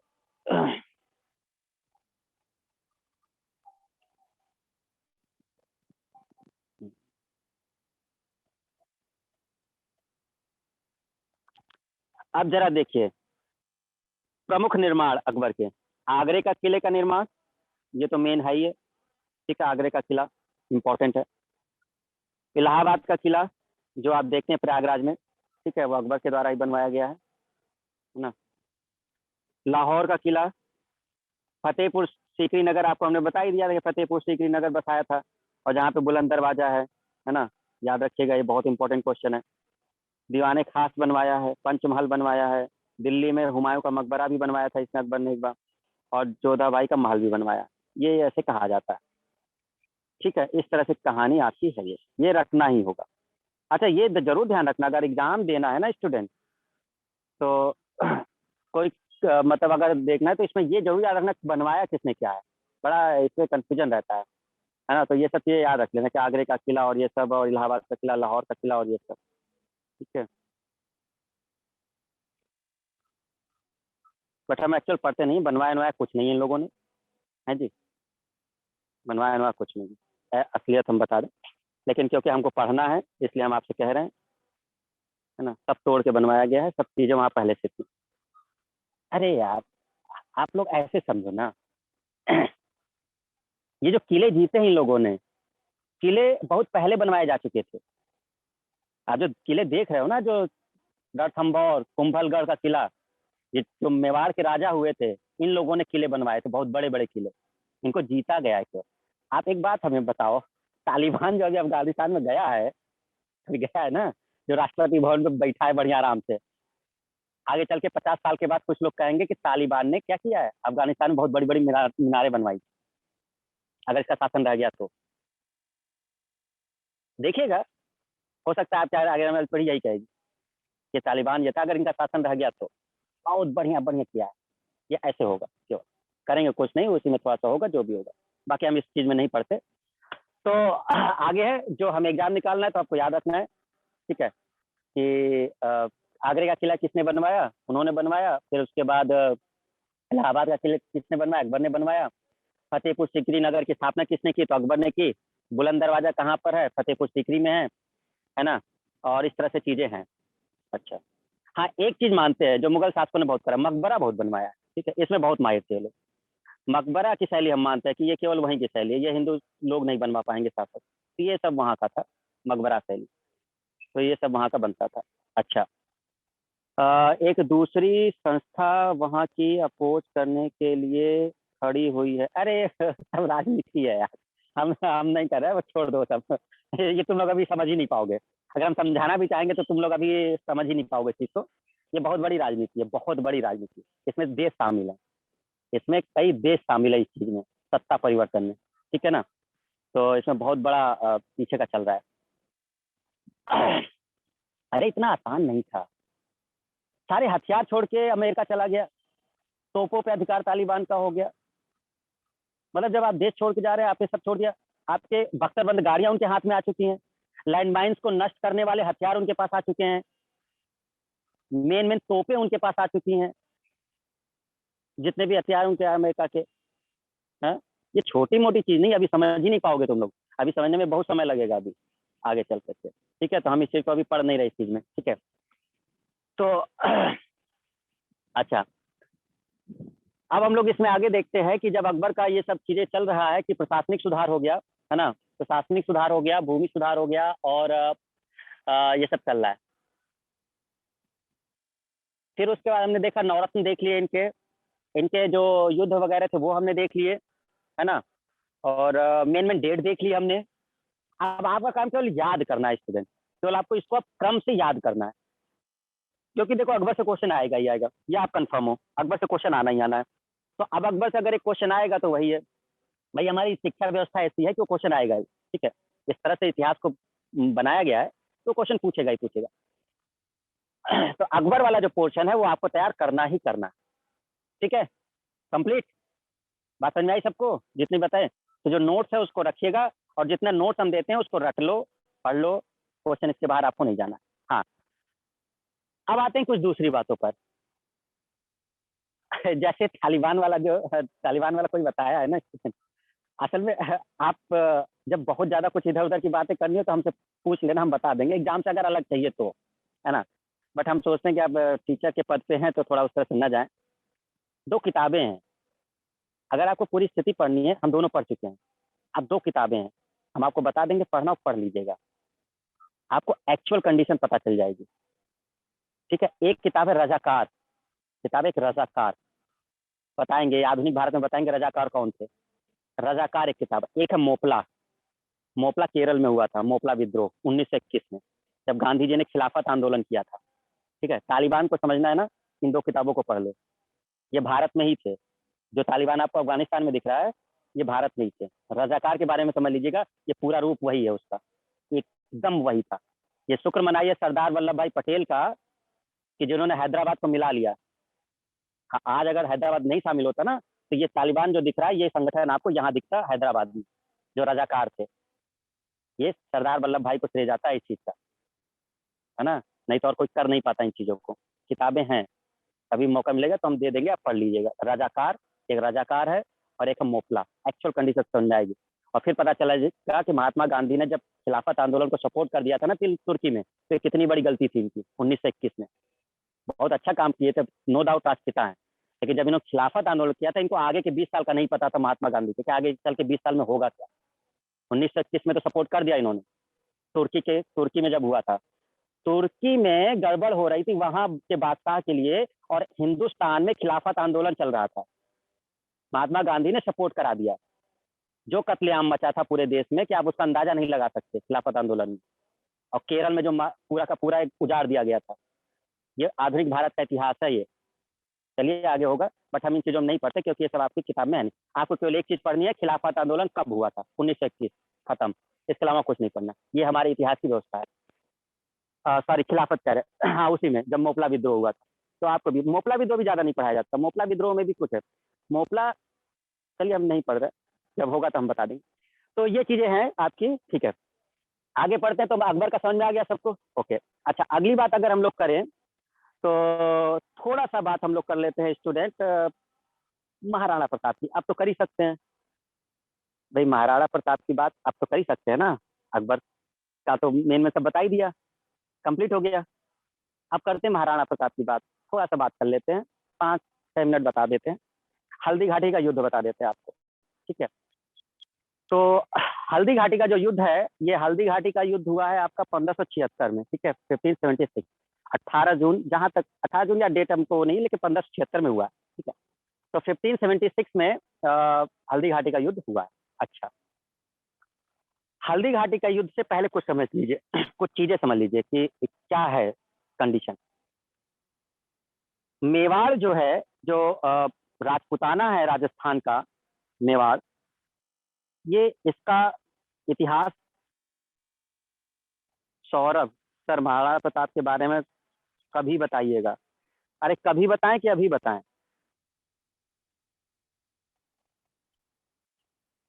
अच्छा, बहुत पहले टाइप की होगी, ओके, काफी समय पहले बात। तो भैया थोड़ा सा सामने आओ, सब लोग थोड़ा चेहरा देखे हम लोग, है ना। रूपमती कहाँ है? रूपमती, दुर्गावती सब यहीं तो मौजूद हैं, पद्मावती सब तो यहीं हैं, तो सब है ना, हाँ ठीक। और रफिया ठीक हो? समझ में आ रहा है? हाँ, हेमा, दुर्गेश, श्रुति, सुमित, निधि, सत्यजीत, शिव प्रकाश। भैया देखो, हम उन्हीं को देखते हैं जो कैमरा ऑन रहता है, बाकी हम किसी का नाम नहीं पढ़ते, इतना जान लो। नाम हम केवल उसी का पढ़ते हैं जो इस समय कैमरे पे ऑन होते हैं, बस हम उन्हीं के नाम पढ़ते हैं। तो विनय है, मंजय है, दीक्षा है, मीनू है, ऋषभ है, गौरव। हाँ गौरव, तुम तो बिल्कुल हमारी कॉपी कर लिए, बिल्कुल पेड़ के नीचे एकदम लग रहा है, बिल्कुल व्यवस्था कर लिए हो। हाँ, कृष्णा, नवीन, सूरज, ज्योति, प्रीति, शिवरतन, सृष्टि, मनीष, आकांक्षा, इमरान। बहुत सारे स्टूडेंट हैं यार, कितने स्टूडेंट हैं टोटल? 81। अच्छा, अरे वो खिलाफत, एक्चुअल में खिलाफत पहले शुरू हो गया था। खिलाफत, हम मोपला के बारे में बता रहे थे आपको। मोपला हुआ था 1921 में। वो मोपला विद्रोह खिलाफत का ही एक रूप था। खिलाफत जब किया गया था ना, तो उसके उसके एक रूप में ही मोपला हुआ था। तो मोपला एक्चुअल में 1921 में हुआ था, बट इसका बीज कहीं ना कहीं वो खिलाफत आंदोलन था जो शुरू किया गया था। चलिए हम बताएंगे, अगर कभी मौका मिलेगा तो हम करेंगे, बट ये सब चीज़ें आपके एग्जाम में आती नहीं, इसलिए हम थोड़ा सा बचते हैं इन चीज़ों को बताने में, है ना। आपके लिए केवल मेन होता है डेट, मोपला विद्रोह कब हुआ था, 1921, खत्म हो गया। थोड़ा बहुत पूछा जाता है तो बस वो चीज़ें। अच्छा, ठीक है, ओके, देख लिया सब लोग, बड़े खुश हैं, प्रसन्न। हल्दी घाटी पे आते हैं। हल्दी घाटी की कहानी समझते हैं, तो मेवाड़ के बारे में आपको समझना होगा।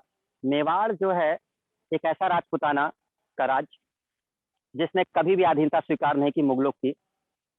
और ये आज की बात नहीं है, बहुत पहले से है, जो इनके पूर्वज थे वहां से चल रहा है। बप्पा रावल, बहुत प्रतापी शासक, मोहम्मद बिन कासिम को ईरान तक दौड़ा के मारा था। मोहम्मद बिन कासिम को बप्पा रावल ने, ठीक है। आपको पढ़ाया नहीं जाता, 712 में हमने भी नहीं पढ़ा, क्योंकि देखो हम इस चीज से बचते इसलिए हैं क्योंकि एग्जाम में ये होता नहीं। एग्जाम में बस इतना है कि मोहम्मद बिन कासिम ने कब आक्रमण किया? 712 में। ईरान तक दौड़ाया था बप्पा रावल ने मेवाड़ पे जब राज करते थे। अगले 300 सालों तक अरबों का आक्रमण नहीं हुआ है। बप्पा रावल ने जो हालत करी थी, अरबों की हिम्मत नहीं हुई थी भारत पे आए। वही जाके फिर गजनवी आएगा, ठीक है। ये बप्पा रावल को श्रेय जाता है, जो इनके पूर्वज है मेवाड़ के। दूसरे नाम पे अगर नाम आता है मेवाड़ में, तो आप मेन बताते हैं। एक है हमीर सिंह, आपको इनके बारे में नहीं पढ़ाया गया क्योंकि इतिहास में इनको जगह नहीं दी गई। हमीर सिंह ने मोहम्मद बिन तुगलक को 6 महीने जेल में बंद रखा था।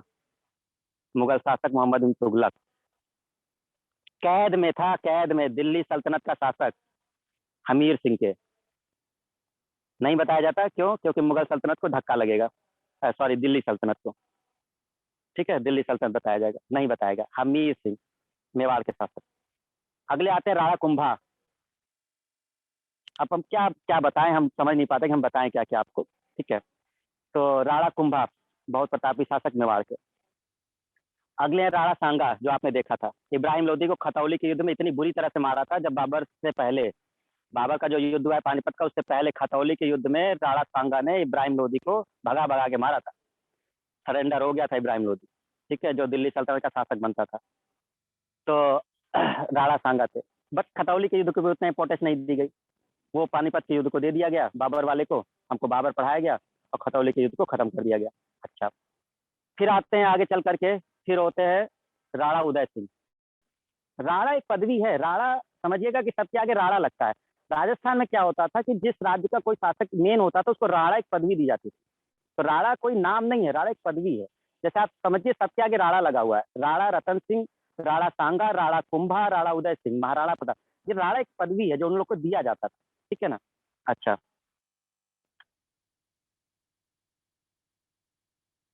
1576 का सर थोड़ा सा व्यू दे दीजिए। वहीं आ रहा है, 1576 पे ही आ रहा है।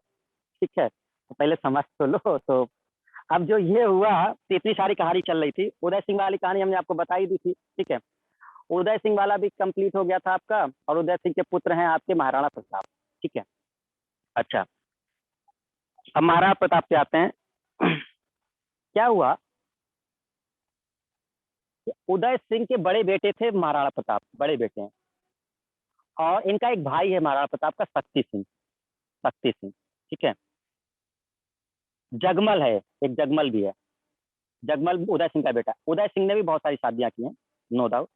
हमें जहां तक लगता है इनकी करीब 15 से 16 से ऊपर बीवी थी उदय सिंह की। ठीक है, तो राणा उदय सिंह जो थे, तो ऐसा नहीं कि ये लोग नहीं करते थे, हाँ करते थे, लेकिन इन लोग के थोड़ा सम्मान ज्यादा था वाइफ का। ये वो स्थान नहीं है जो मुगल शासक देते थे औरतों को। ये लोग भी शादी करते थे, लेकिन इन लोग का जो स्त्रियों को सम्मान देने का था वो एक अलग था।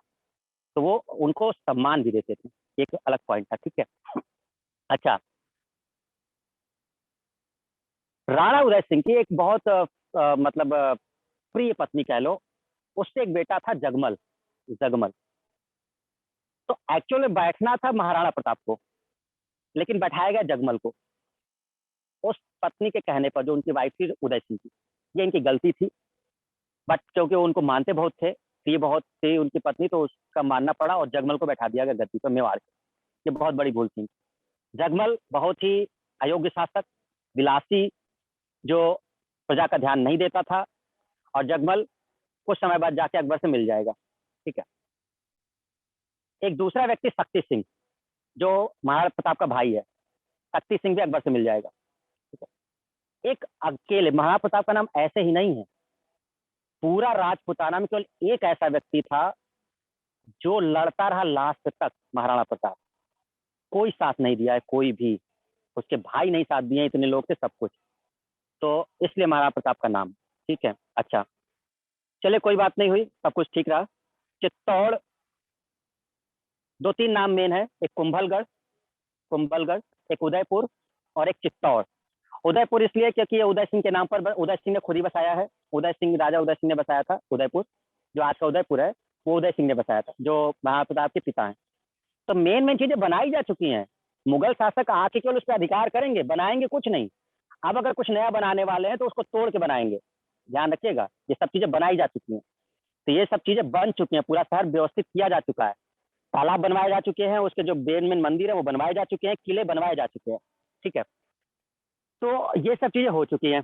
अच्छा, फिर क्या हुआ कि महाराणा प्रताप ने स्वीकार कर लिया, ठीक है भाई जगमल को बैठा दो, कोई दिक्कत नहीं है, बट ये शासन थोड़ा ठीक से करे, प्रजा को नुकसान न पहुंचाए। बट कुछ ऐसा आगे चल करके हुआ, हम बहुत ज्यादा डिटेल में नहीं जा रहे। कुल मिला के जगमल और शक्ति सिंह अकबर से मिल जाएंगे, बस इतना है। ठीक है। अच्छा, मान सिंह पहले मिल चुका है, आपको पता होगा। मान सिंह तो सबसे बड़ा कुल कलंक राणा प्रताप ने बोला है। अच्छा, और समझिए जरा, हल्दी घाटी के युद्ध से पहले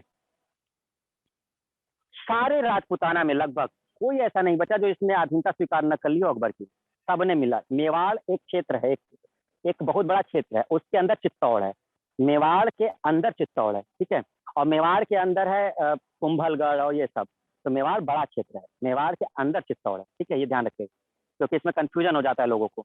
जैसे नोट्स में भी हमने मेवाड़ लिखा है और अंदर लिखा है चित्तौड़ पे अधिकार, तो आप कंफ्यूज हो जाएंगे कि सर मेवाड़, असल में मेवाड़ मेन समझ लो, उसकी राजधानी चित्तौड़ समझ लो, इस तरह से समझ लो। जैसे भारत है, भारत के अंदर दिल्ली है, तो इस तरह से समझ लो, तो चित्तौड़ है वहां पर। और चित्तौड़ के शासक महाराणा प्रताप जो है, चित्तौड़ का किला। ठीक है। नहीं, मान सिंह बचपन से साथ नहीं था। असल में जब अजमेर जा रहा था अकबर, जब चिश्ती की दरगाह पर, मोइनुद्दीन चिश्ती की दरगाह पर जब जा रहा था, तब उसने, जो आमेर का राजा था भारमल, उसने अपनी बेटी जोधा का मतलब वो करा दिया था, विवाह करा दिया, जो कहा जाता है। वो असल में जोधा नहीं है, वो हरखा बाई है। जो हीरा सिंह, जो आगे चल करके मरियम उज जमानी बनेगी, ठीक है। तो वो हीरा बाई है या हरखा बाई है, वो नाम है उसका, ठीक है। उसका विवाह किया था और मान सिंह को दरबार में भेज दिया था। मान सिंह को अकबर के दरबार में भेज दिया था, ये बहुत पहले के है, क्योंकि मान सिंह को बहुत ऊंचा पदवी दे दिया गया था अकबर ने। और अकबर एक बहुत चतुर व्यक्ति है। अकबर महान इतना चतुर व्यक्ति है कि वो ये जानता था किसको कैसे जीतना है। जिसको प्यार से जीतना उसको प्यार से जीतता था, जिसको लड़ाई से जीतना था उसको लड़ाई से जीतता था, जिसको विवाह से जीतना था उसको विवाह से जीतता था। इस चीज में वो माहिर था अकबर, इस वजह से इतनी बड़ी सत्ता को स्थापित कर पाया। और ये आपको पता होना, ठीक है। आगे बढ़ते हैं, हल्दी घाटी के बारे में चलते हैं। तो हल्दी घाटी में पहले क्या हुआ कि अकबर ने मान सिंह को भेजा, और मान सिंह को भेजा कि जाओ महाराणा प्रताप से कहो हमारी अधीनता स्वीकार कर ले, क्योंकि सारे राजपूतों ने अधीनता स्वीकार कर लिया। मान सिंह पहुंचे। महाराणा प्रताप ने अपने बेटे अमर सिंह को कहा कि जाओ मान सिंह को मतलब बहुत अच्छे से इनकी सत्कार सेवा करो, खातिरदारी करो, ठीक है, कोई भी इनमें कमी नहीं होनी चाहिए। मान सिंह को बैठाया, अमर सिंह जो बेटे हैं महाराणा प्रताप के, अमर, ठीक है। तो उनको बैठाया, अच्छे से आओ भगत की, सब कुछ किया, बहुत बेहतरीन व्यवस्था की। तो मान सिंह बहुत खुश हुआ। लेकिन मान सिंह कहता है महाराणा प्रताप कहाँ, कि मतलब मैं भोजन कर रहा हूँ और इस समय महाराणा प्रताप कहाँ है, वो क्यों नहीं मेरे पास। तो अमर सिंह ने कहा कि महाराणा प्रताप जी के सर में दर्द है, मतलब ऐसा कुछ बनाया गया जो लिखी गई है कहानी।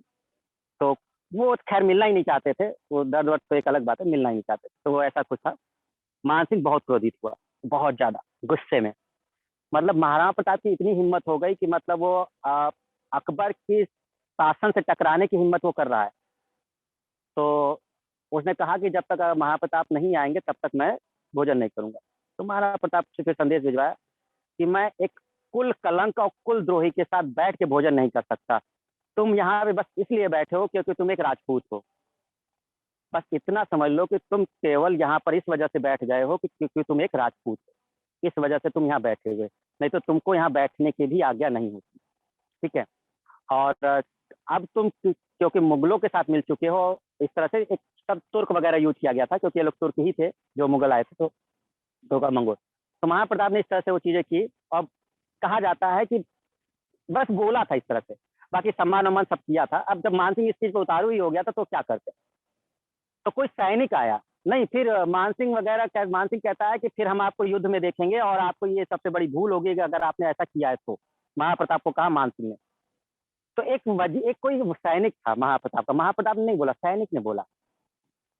पता नहीं क्या शब्द यूज किया, हमको अभी ध्यान नहीं है।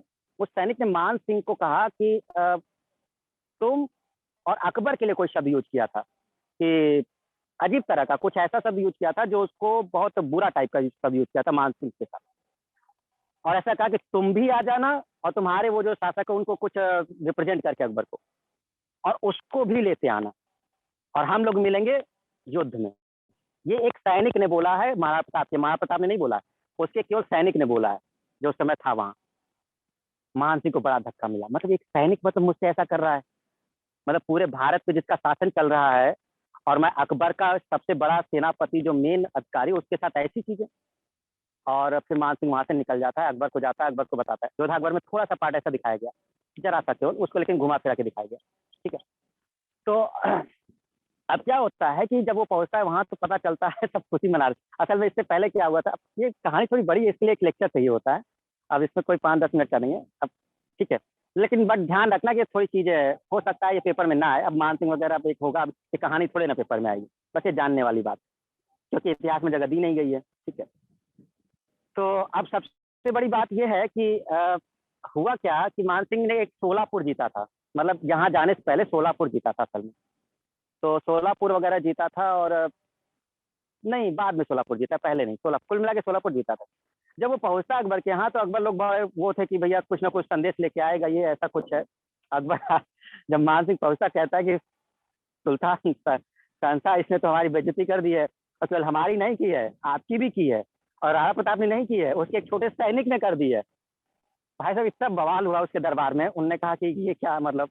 अब अकबर बहुत क्रोधित हो गया। अकबर मतलब कहा कि अब तो मेवाड़ को हम लेके ही रहेंगे, चाहे कुछ भी हो जाए, अब तो सम्मान की बात है, तो अब मेवाड़ को हम लेके ही रहेंगे।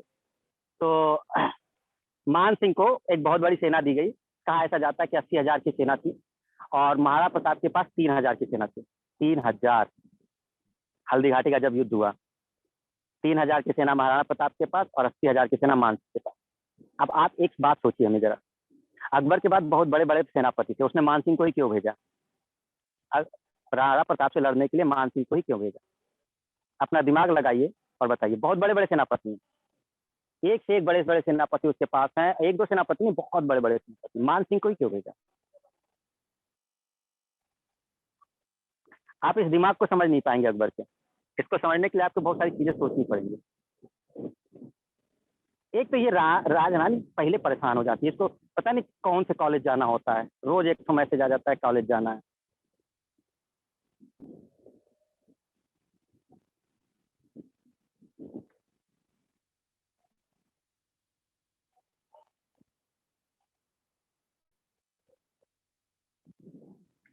क्योंकि मान सिंह एक राजपूत था और दोनों युद्ध में राजपूत ही लड़ेंगे। एक तीर से दो शिकार, या तो राणा मारा जाएगा या तो मान सिंह मारा जाएगा, फायदा अकबर का ही होगा। आप इस चीज को समझ ही नहीं पाए। अकबर को बताया ना बहुत चतुर, इतनी बड़े सेनापति के होते हुए भी उसने मान सिंह को भेजा इस चीज के लिए। ऐसा लिखा गया है। उसके दरबारी ने पूछा कि ऐसा क्यों मान सिंह को? उन्होंने कहा कि समझ नहीं पाओगे, फायदा दोनों तरफ से हमारा ही है। मान सिंह मारा गया, एक बहुत बड़ा रजवाड़ा खत्म हो जाएगा राजपूत का, महाराणा प्रताप के खिलाफ हो जाएंगे सब, आमेर पूरा खिलाफ हो जाएगा सब कुछ। और महाराणा प्रताप मरेंगे तो चित्तौड़ तो अपने अधिकार में आना ही आना। दिमाग देखो जरा, खतरनाक दिमाग। ठीक है, तो ये एक पॉइंट इसमें हुआ। चलिए कोई बात नहीं, हल्दी घाटी के लिए युद्ध शुरू हुआ। हल्दी घाटी उदयपुर से कुछ दूरी पर है। ठीक है, तो हल्दी घाटी का युद्ध हुआ, भयंकर युद्ध हुआ। अपनी 3000 की सेना लेकर के राणा प्रताप हल्दी घाटी के मैदान में आए और उनका साथ दे रहा था भील जनजाति। उस समय भील जनजाति थी, तो ये भील जनजाति बप्पा रावल को भी हेल्प किया था। बप्पा रावल जब थे वो 712 के समय, तो बहुत सारी भील जनजातियां थी, उन्हीं के आगे के वंशज ये लोग थे। तो भीलों ने बहुत हेल्प की, बहुत भयंकर युद्ध हुआ मानसिंह के साथ। और अगर इसको समझना है, अब आपको बताएंगे नहीं, आप लोग पढ़ते नहीं है ना, आप लोग पेपर एग्जाम देना होता है। एक किताब है श्याम नारायण पांडे की, श्याम नारायण पांडे की हल्दी घाटी, एक बुक है हल्दी घाटी, रिटन बाय श्याम नारायण पांडे। ठीक है, जब आप श्याम नारायण पांडे की किताब पढ़ेंगे ना, आपकी आंखों से आंसू गिरने लगेंगे आपके हल्दी घाटी का, जब आप सीन पढ़ेंगे वहां का, कि वो क्या उस समय का कृत्य है जिसको इतिहास में लिखा नहीं गया। लास्ट पढ़ते पढ़ते जब खत्म होगा हल्दी घाटी का युद्ध, इतनी इतना आपको रोना आ जाएगा कि वो क्या था वो युद्ध। ठीक है, तो श्याम नारायण पांडे के उस किताब में बहुत सारी डिस्क्रिप्शन है, हमने पढ़ी हुई है, कविता के रूप में है वो, कविता है वो वैसे गद्य नहीं है, पोएम टाइप की है। ये वही वाला है, रणबीर चौकड़ी भर भर कर चेतक बन गया निराला था, राणा प्रताप के घोड़े से पड़ गया हवा का पाला था, गिरता न कभी चेतक तन पे, राणा प्रताप का कोड़ा था, वह दौड़ रहा अरिमस्तक पर या आसमान पे घोड़ा था। ये श्याम नारायण पांडे की पुस्तक से लिखा गया है। तो ऐसी पूरी कहानी जो उन्होंने हल्दी घाटी में लिखी है, पूरा इसके ऊपर लिखा हुआ है उन्होंने।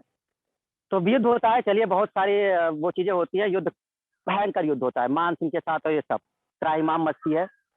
और बताया हमको ऐसा जाता है कि हल्दी घाटी का युद्ध अकबर जीत जाता है। भाई सब इतना आसान नहीं था, राणा प्रताप को हराना इतना आसान नहीं था। मारे जाते हैं, दिक्कत हो जाती है तोप खाने की। मान सिंह जो मान सिंह आया था, इसके साथ तोप खाने भी थे। लड़े थे लोग बहुत अच्छे से, बट जो तोप खाना था इसने बहुत तबाही मचाई, और सेना भी कम थी 3000 की। तोप खाने के सामने जाके खड़े हो जाते थे सैनिक। जब तोप खाने का गोला चलता था, उसी के सामने सैनिक खड़ा हो जाता था कि मेरे आधे सैनिकों की मृत्यु ना हो। आप सोच नहीं सकते कि उस हल्दी घाटी के युद्ध में क्या हुआ है।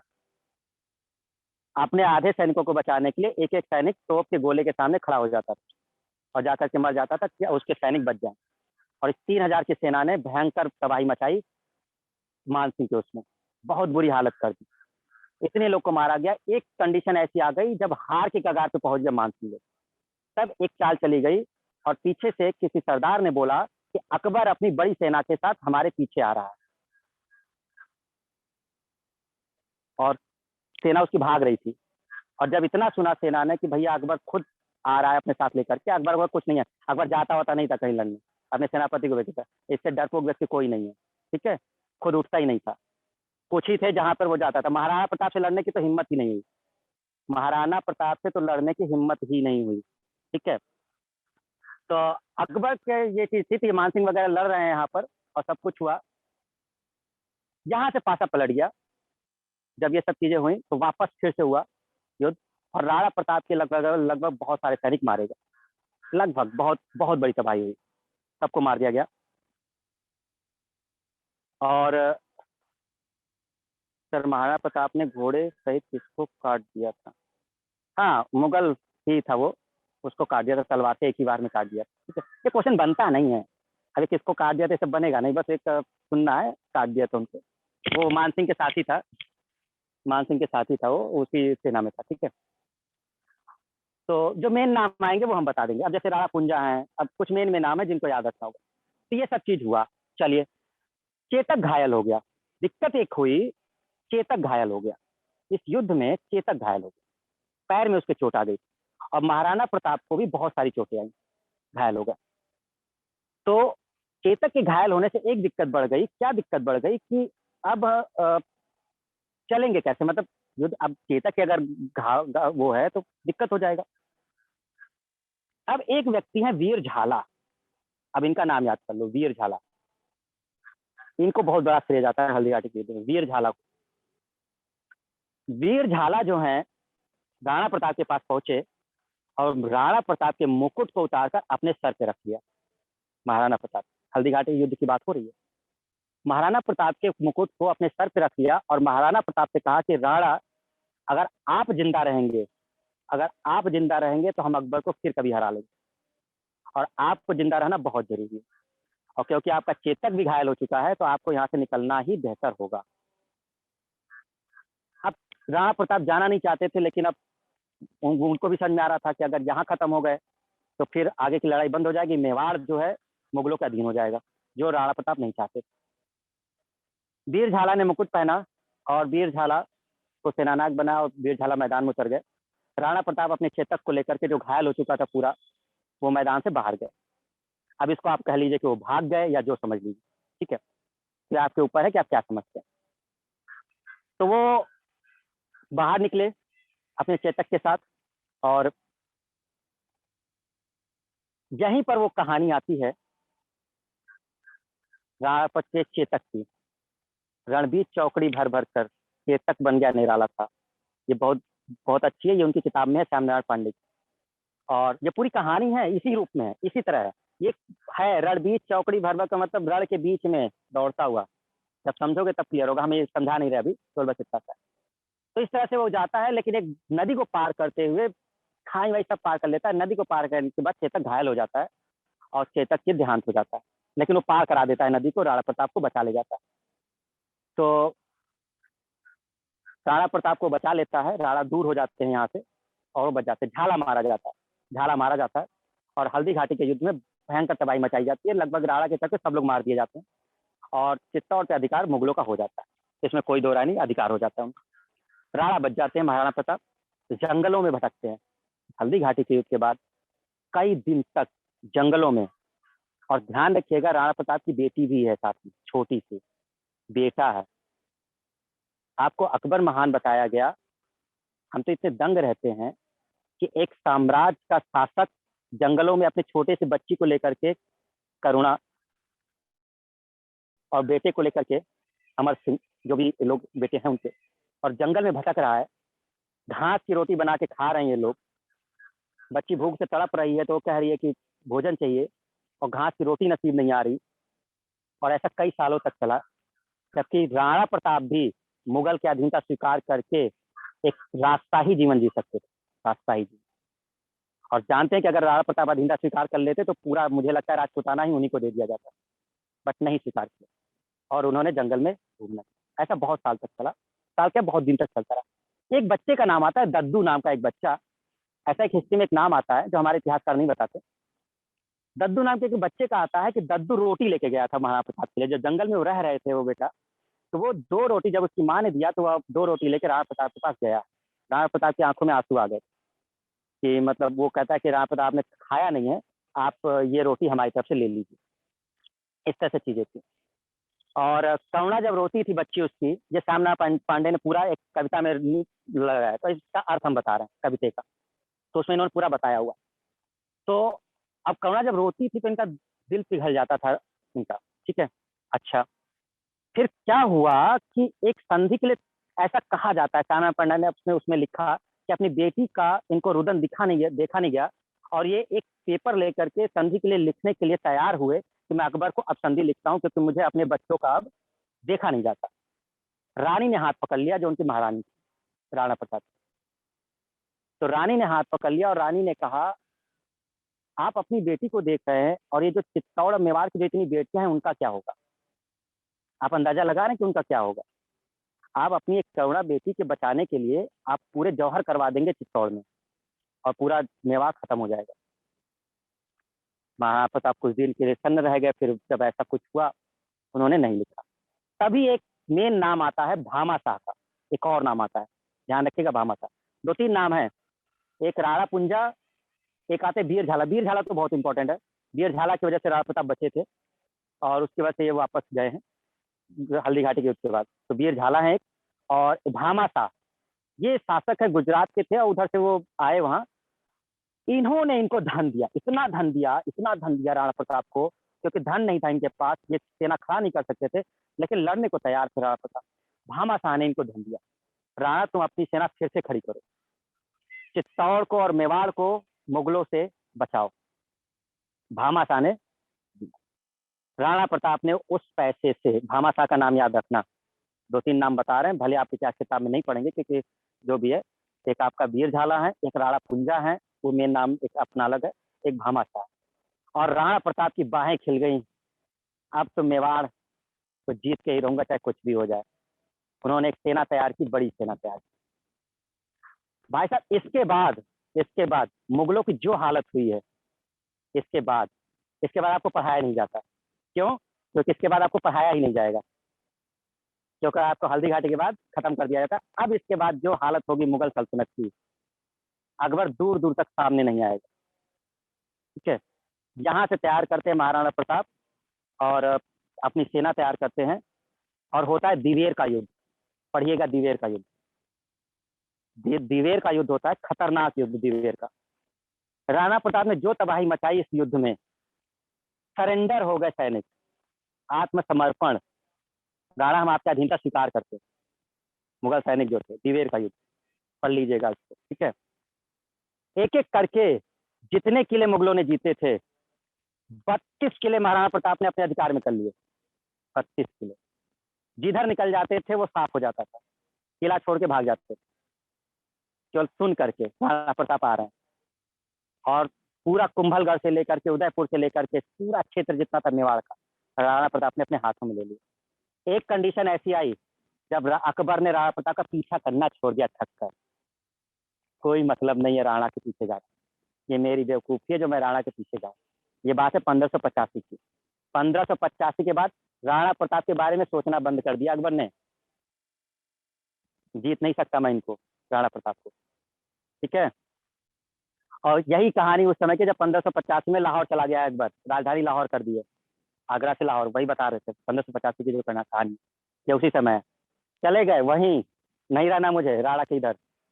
आपको बताया गया अकबर महान है, राणा प्रताप की तबाही, क्योंकि इसके आगे पढ़ाई नहीं किया भाई, हल्दी घाटी के बाद खत्म कर दिया गया, क्योंकि हल्दी घाटी के जानता है कि तौर पर अधिकार मुगलों का, बस ही खत्म है। इसके बाद तो बताया ही नहीं कि वो जो 32 किले हुए उसका हुआ क्या, जिसको राणा प्रताप ने जीता था। दिवेर का युद्ध आपको बताया ही नहीं गया, ठीक है। तो ये सब चीजें थी जो हुई, धीरे धीरे करके महाराणा प्रताप ने सब कुछ अधिकार मिल गया, और आखिर 1597 में राणा प्रताप की मृत्यु हो गई। किसी ने मारा नहीं है, ध्यान रखिएगा, किसी ने मारा नहीं है इनको, ये नेचुरल है, जिस तरह से बीमार या कुछ तरह से वो मरे हैं, और किसी के अंडर में नहीं है महाराणा प्रताप, ठीक है।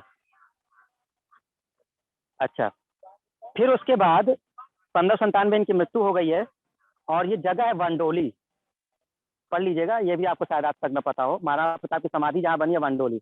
अरे हम बता रहे हैं ना, हम कह क्या रहे हैं, तुमको हम पूछेंगे हुमायूं का मकबरा तुमको रटा हुआ है, तुमको कहेंगे अकबर का रटा हुआ है, जहांगीर का रटा हुआ है।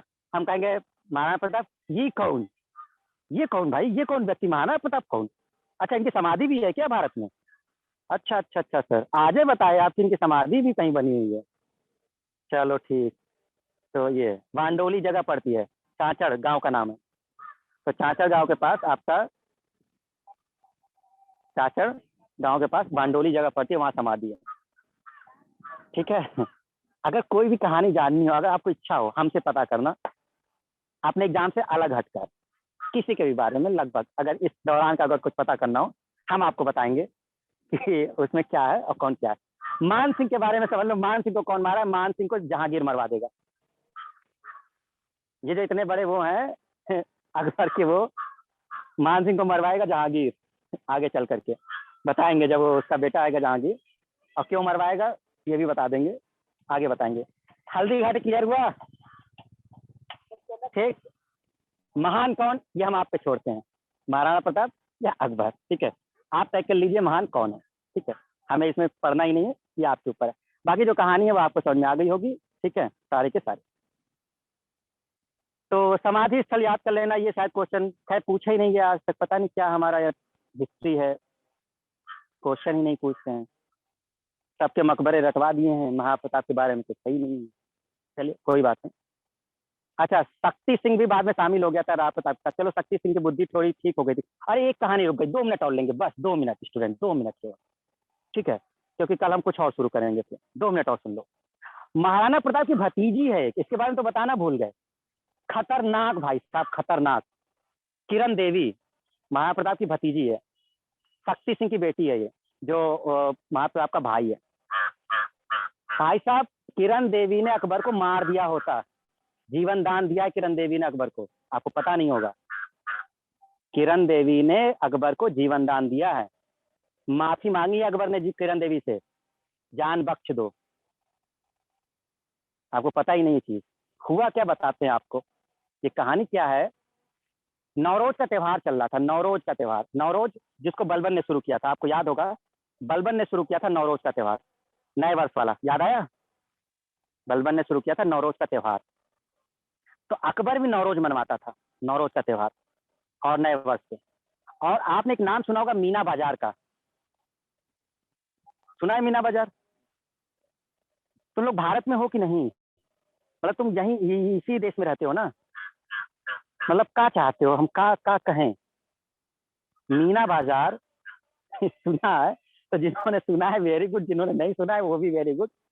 तुम लोग खत्म हो यार बिल्कुल, तुम लोग खाली एग्जाम निकालो, ठीक है, बाकी तुम लोग एग्जाम का, तुम लोग को हिस्ट्री को पढ़ने का कोई मतलब नहीं। चलिए बता देते हैं। मीना बाजार एक आगरा में लगा करता था, एक दिल्ली में लगता है। आज भी आप देखेंगे दिल्ली के लाल किले में जब जाएंगे तो एक अंदर बाजार लगा करता है, तो एक प्रकार से मीना बाजार ही था उस समय का।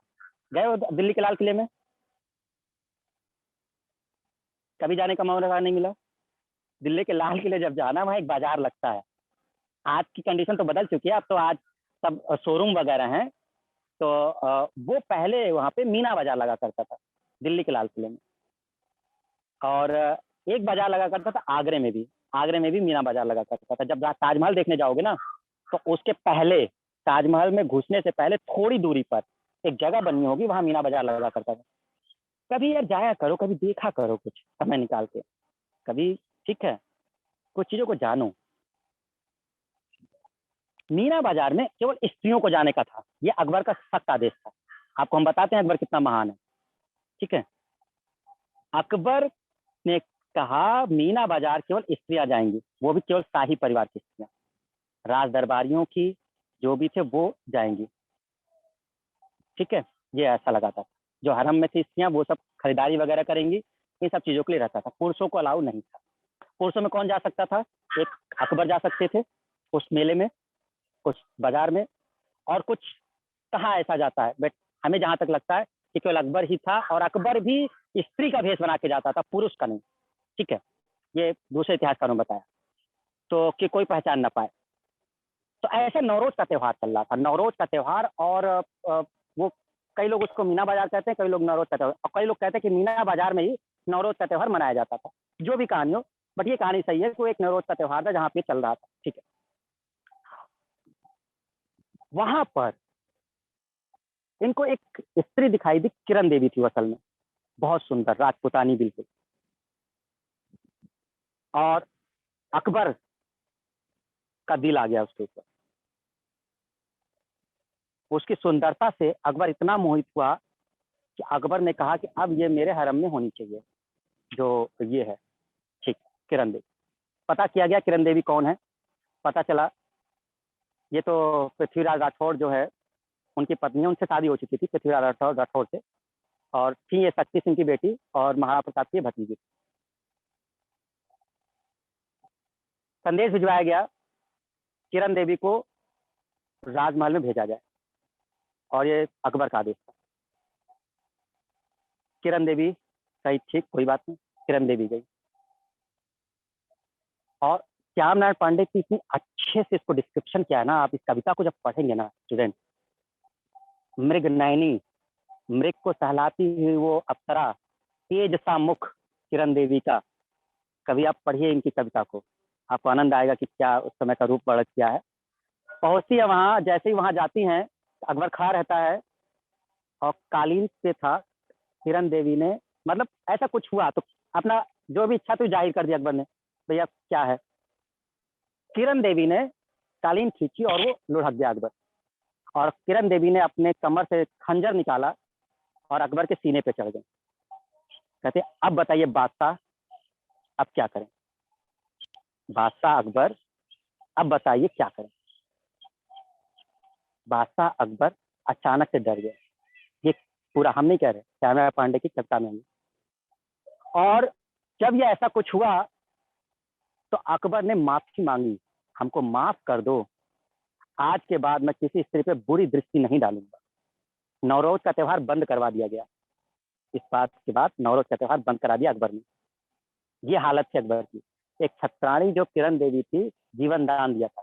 किरण देवी ने एक और चीज सोच कर दिया था कि अगर अकबर को मार दिया तो पूरे देश में त्राहिमाम हो जाएगी, क्योंकि अगर अकबर मर गया तो जो मुगल सल्तनत है वो पूरे देश को नष्ट कर देगा, और जो स्थिति होगी मतलब उनकी, वो समझ नहीं सकते। एक चीज और सोच करके किरण देवी ने अकबर को छोड़ दिया। आपको नहीं बताया गया, आपको पता भी नहीं इसके बारे में, ठीक है। और ऐसा है, मीना बाजार कहा जाता है कि मीना बाजार इसलिए लगवाया ही जाता था कि उसमें अलग अलग तरह की स्त्रियां आती थी, और अकबर स्त्री के भेष में जाता था और उनमें से सेलेक्ट करता था कि कौन सी स्त्री खूबसूरत है, और फिर बाद में कहा जाता था कि इसको हमारे राजमहल में पहुंचा दीजिए। ये था नवरोज का त्योहार और मीना बाजार। आज की डेट में इसको कहा जाता है, जो हमारे इतिहासकार बताते हैं, जो किताबें लिखी गई हैं, वो मीना बाजार एक चैरिटी था, मतलब उसे पैसा इकट्ठा किया। अच्छा जी, महाराणा बात मतलब बादशाह अकबर चैरिटी के लिए करता था, मतलब दिमाग है कि नहीं है। मतलब मीना बाजार वो चैरिटी के लिए लगवाता था, मतलब उसके पास पैसा नहीं था।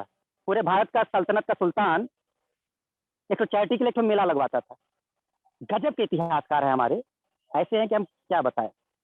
तो इस तरह की चीजें हुआ करती थी। ये पूरी कहानी थी।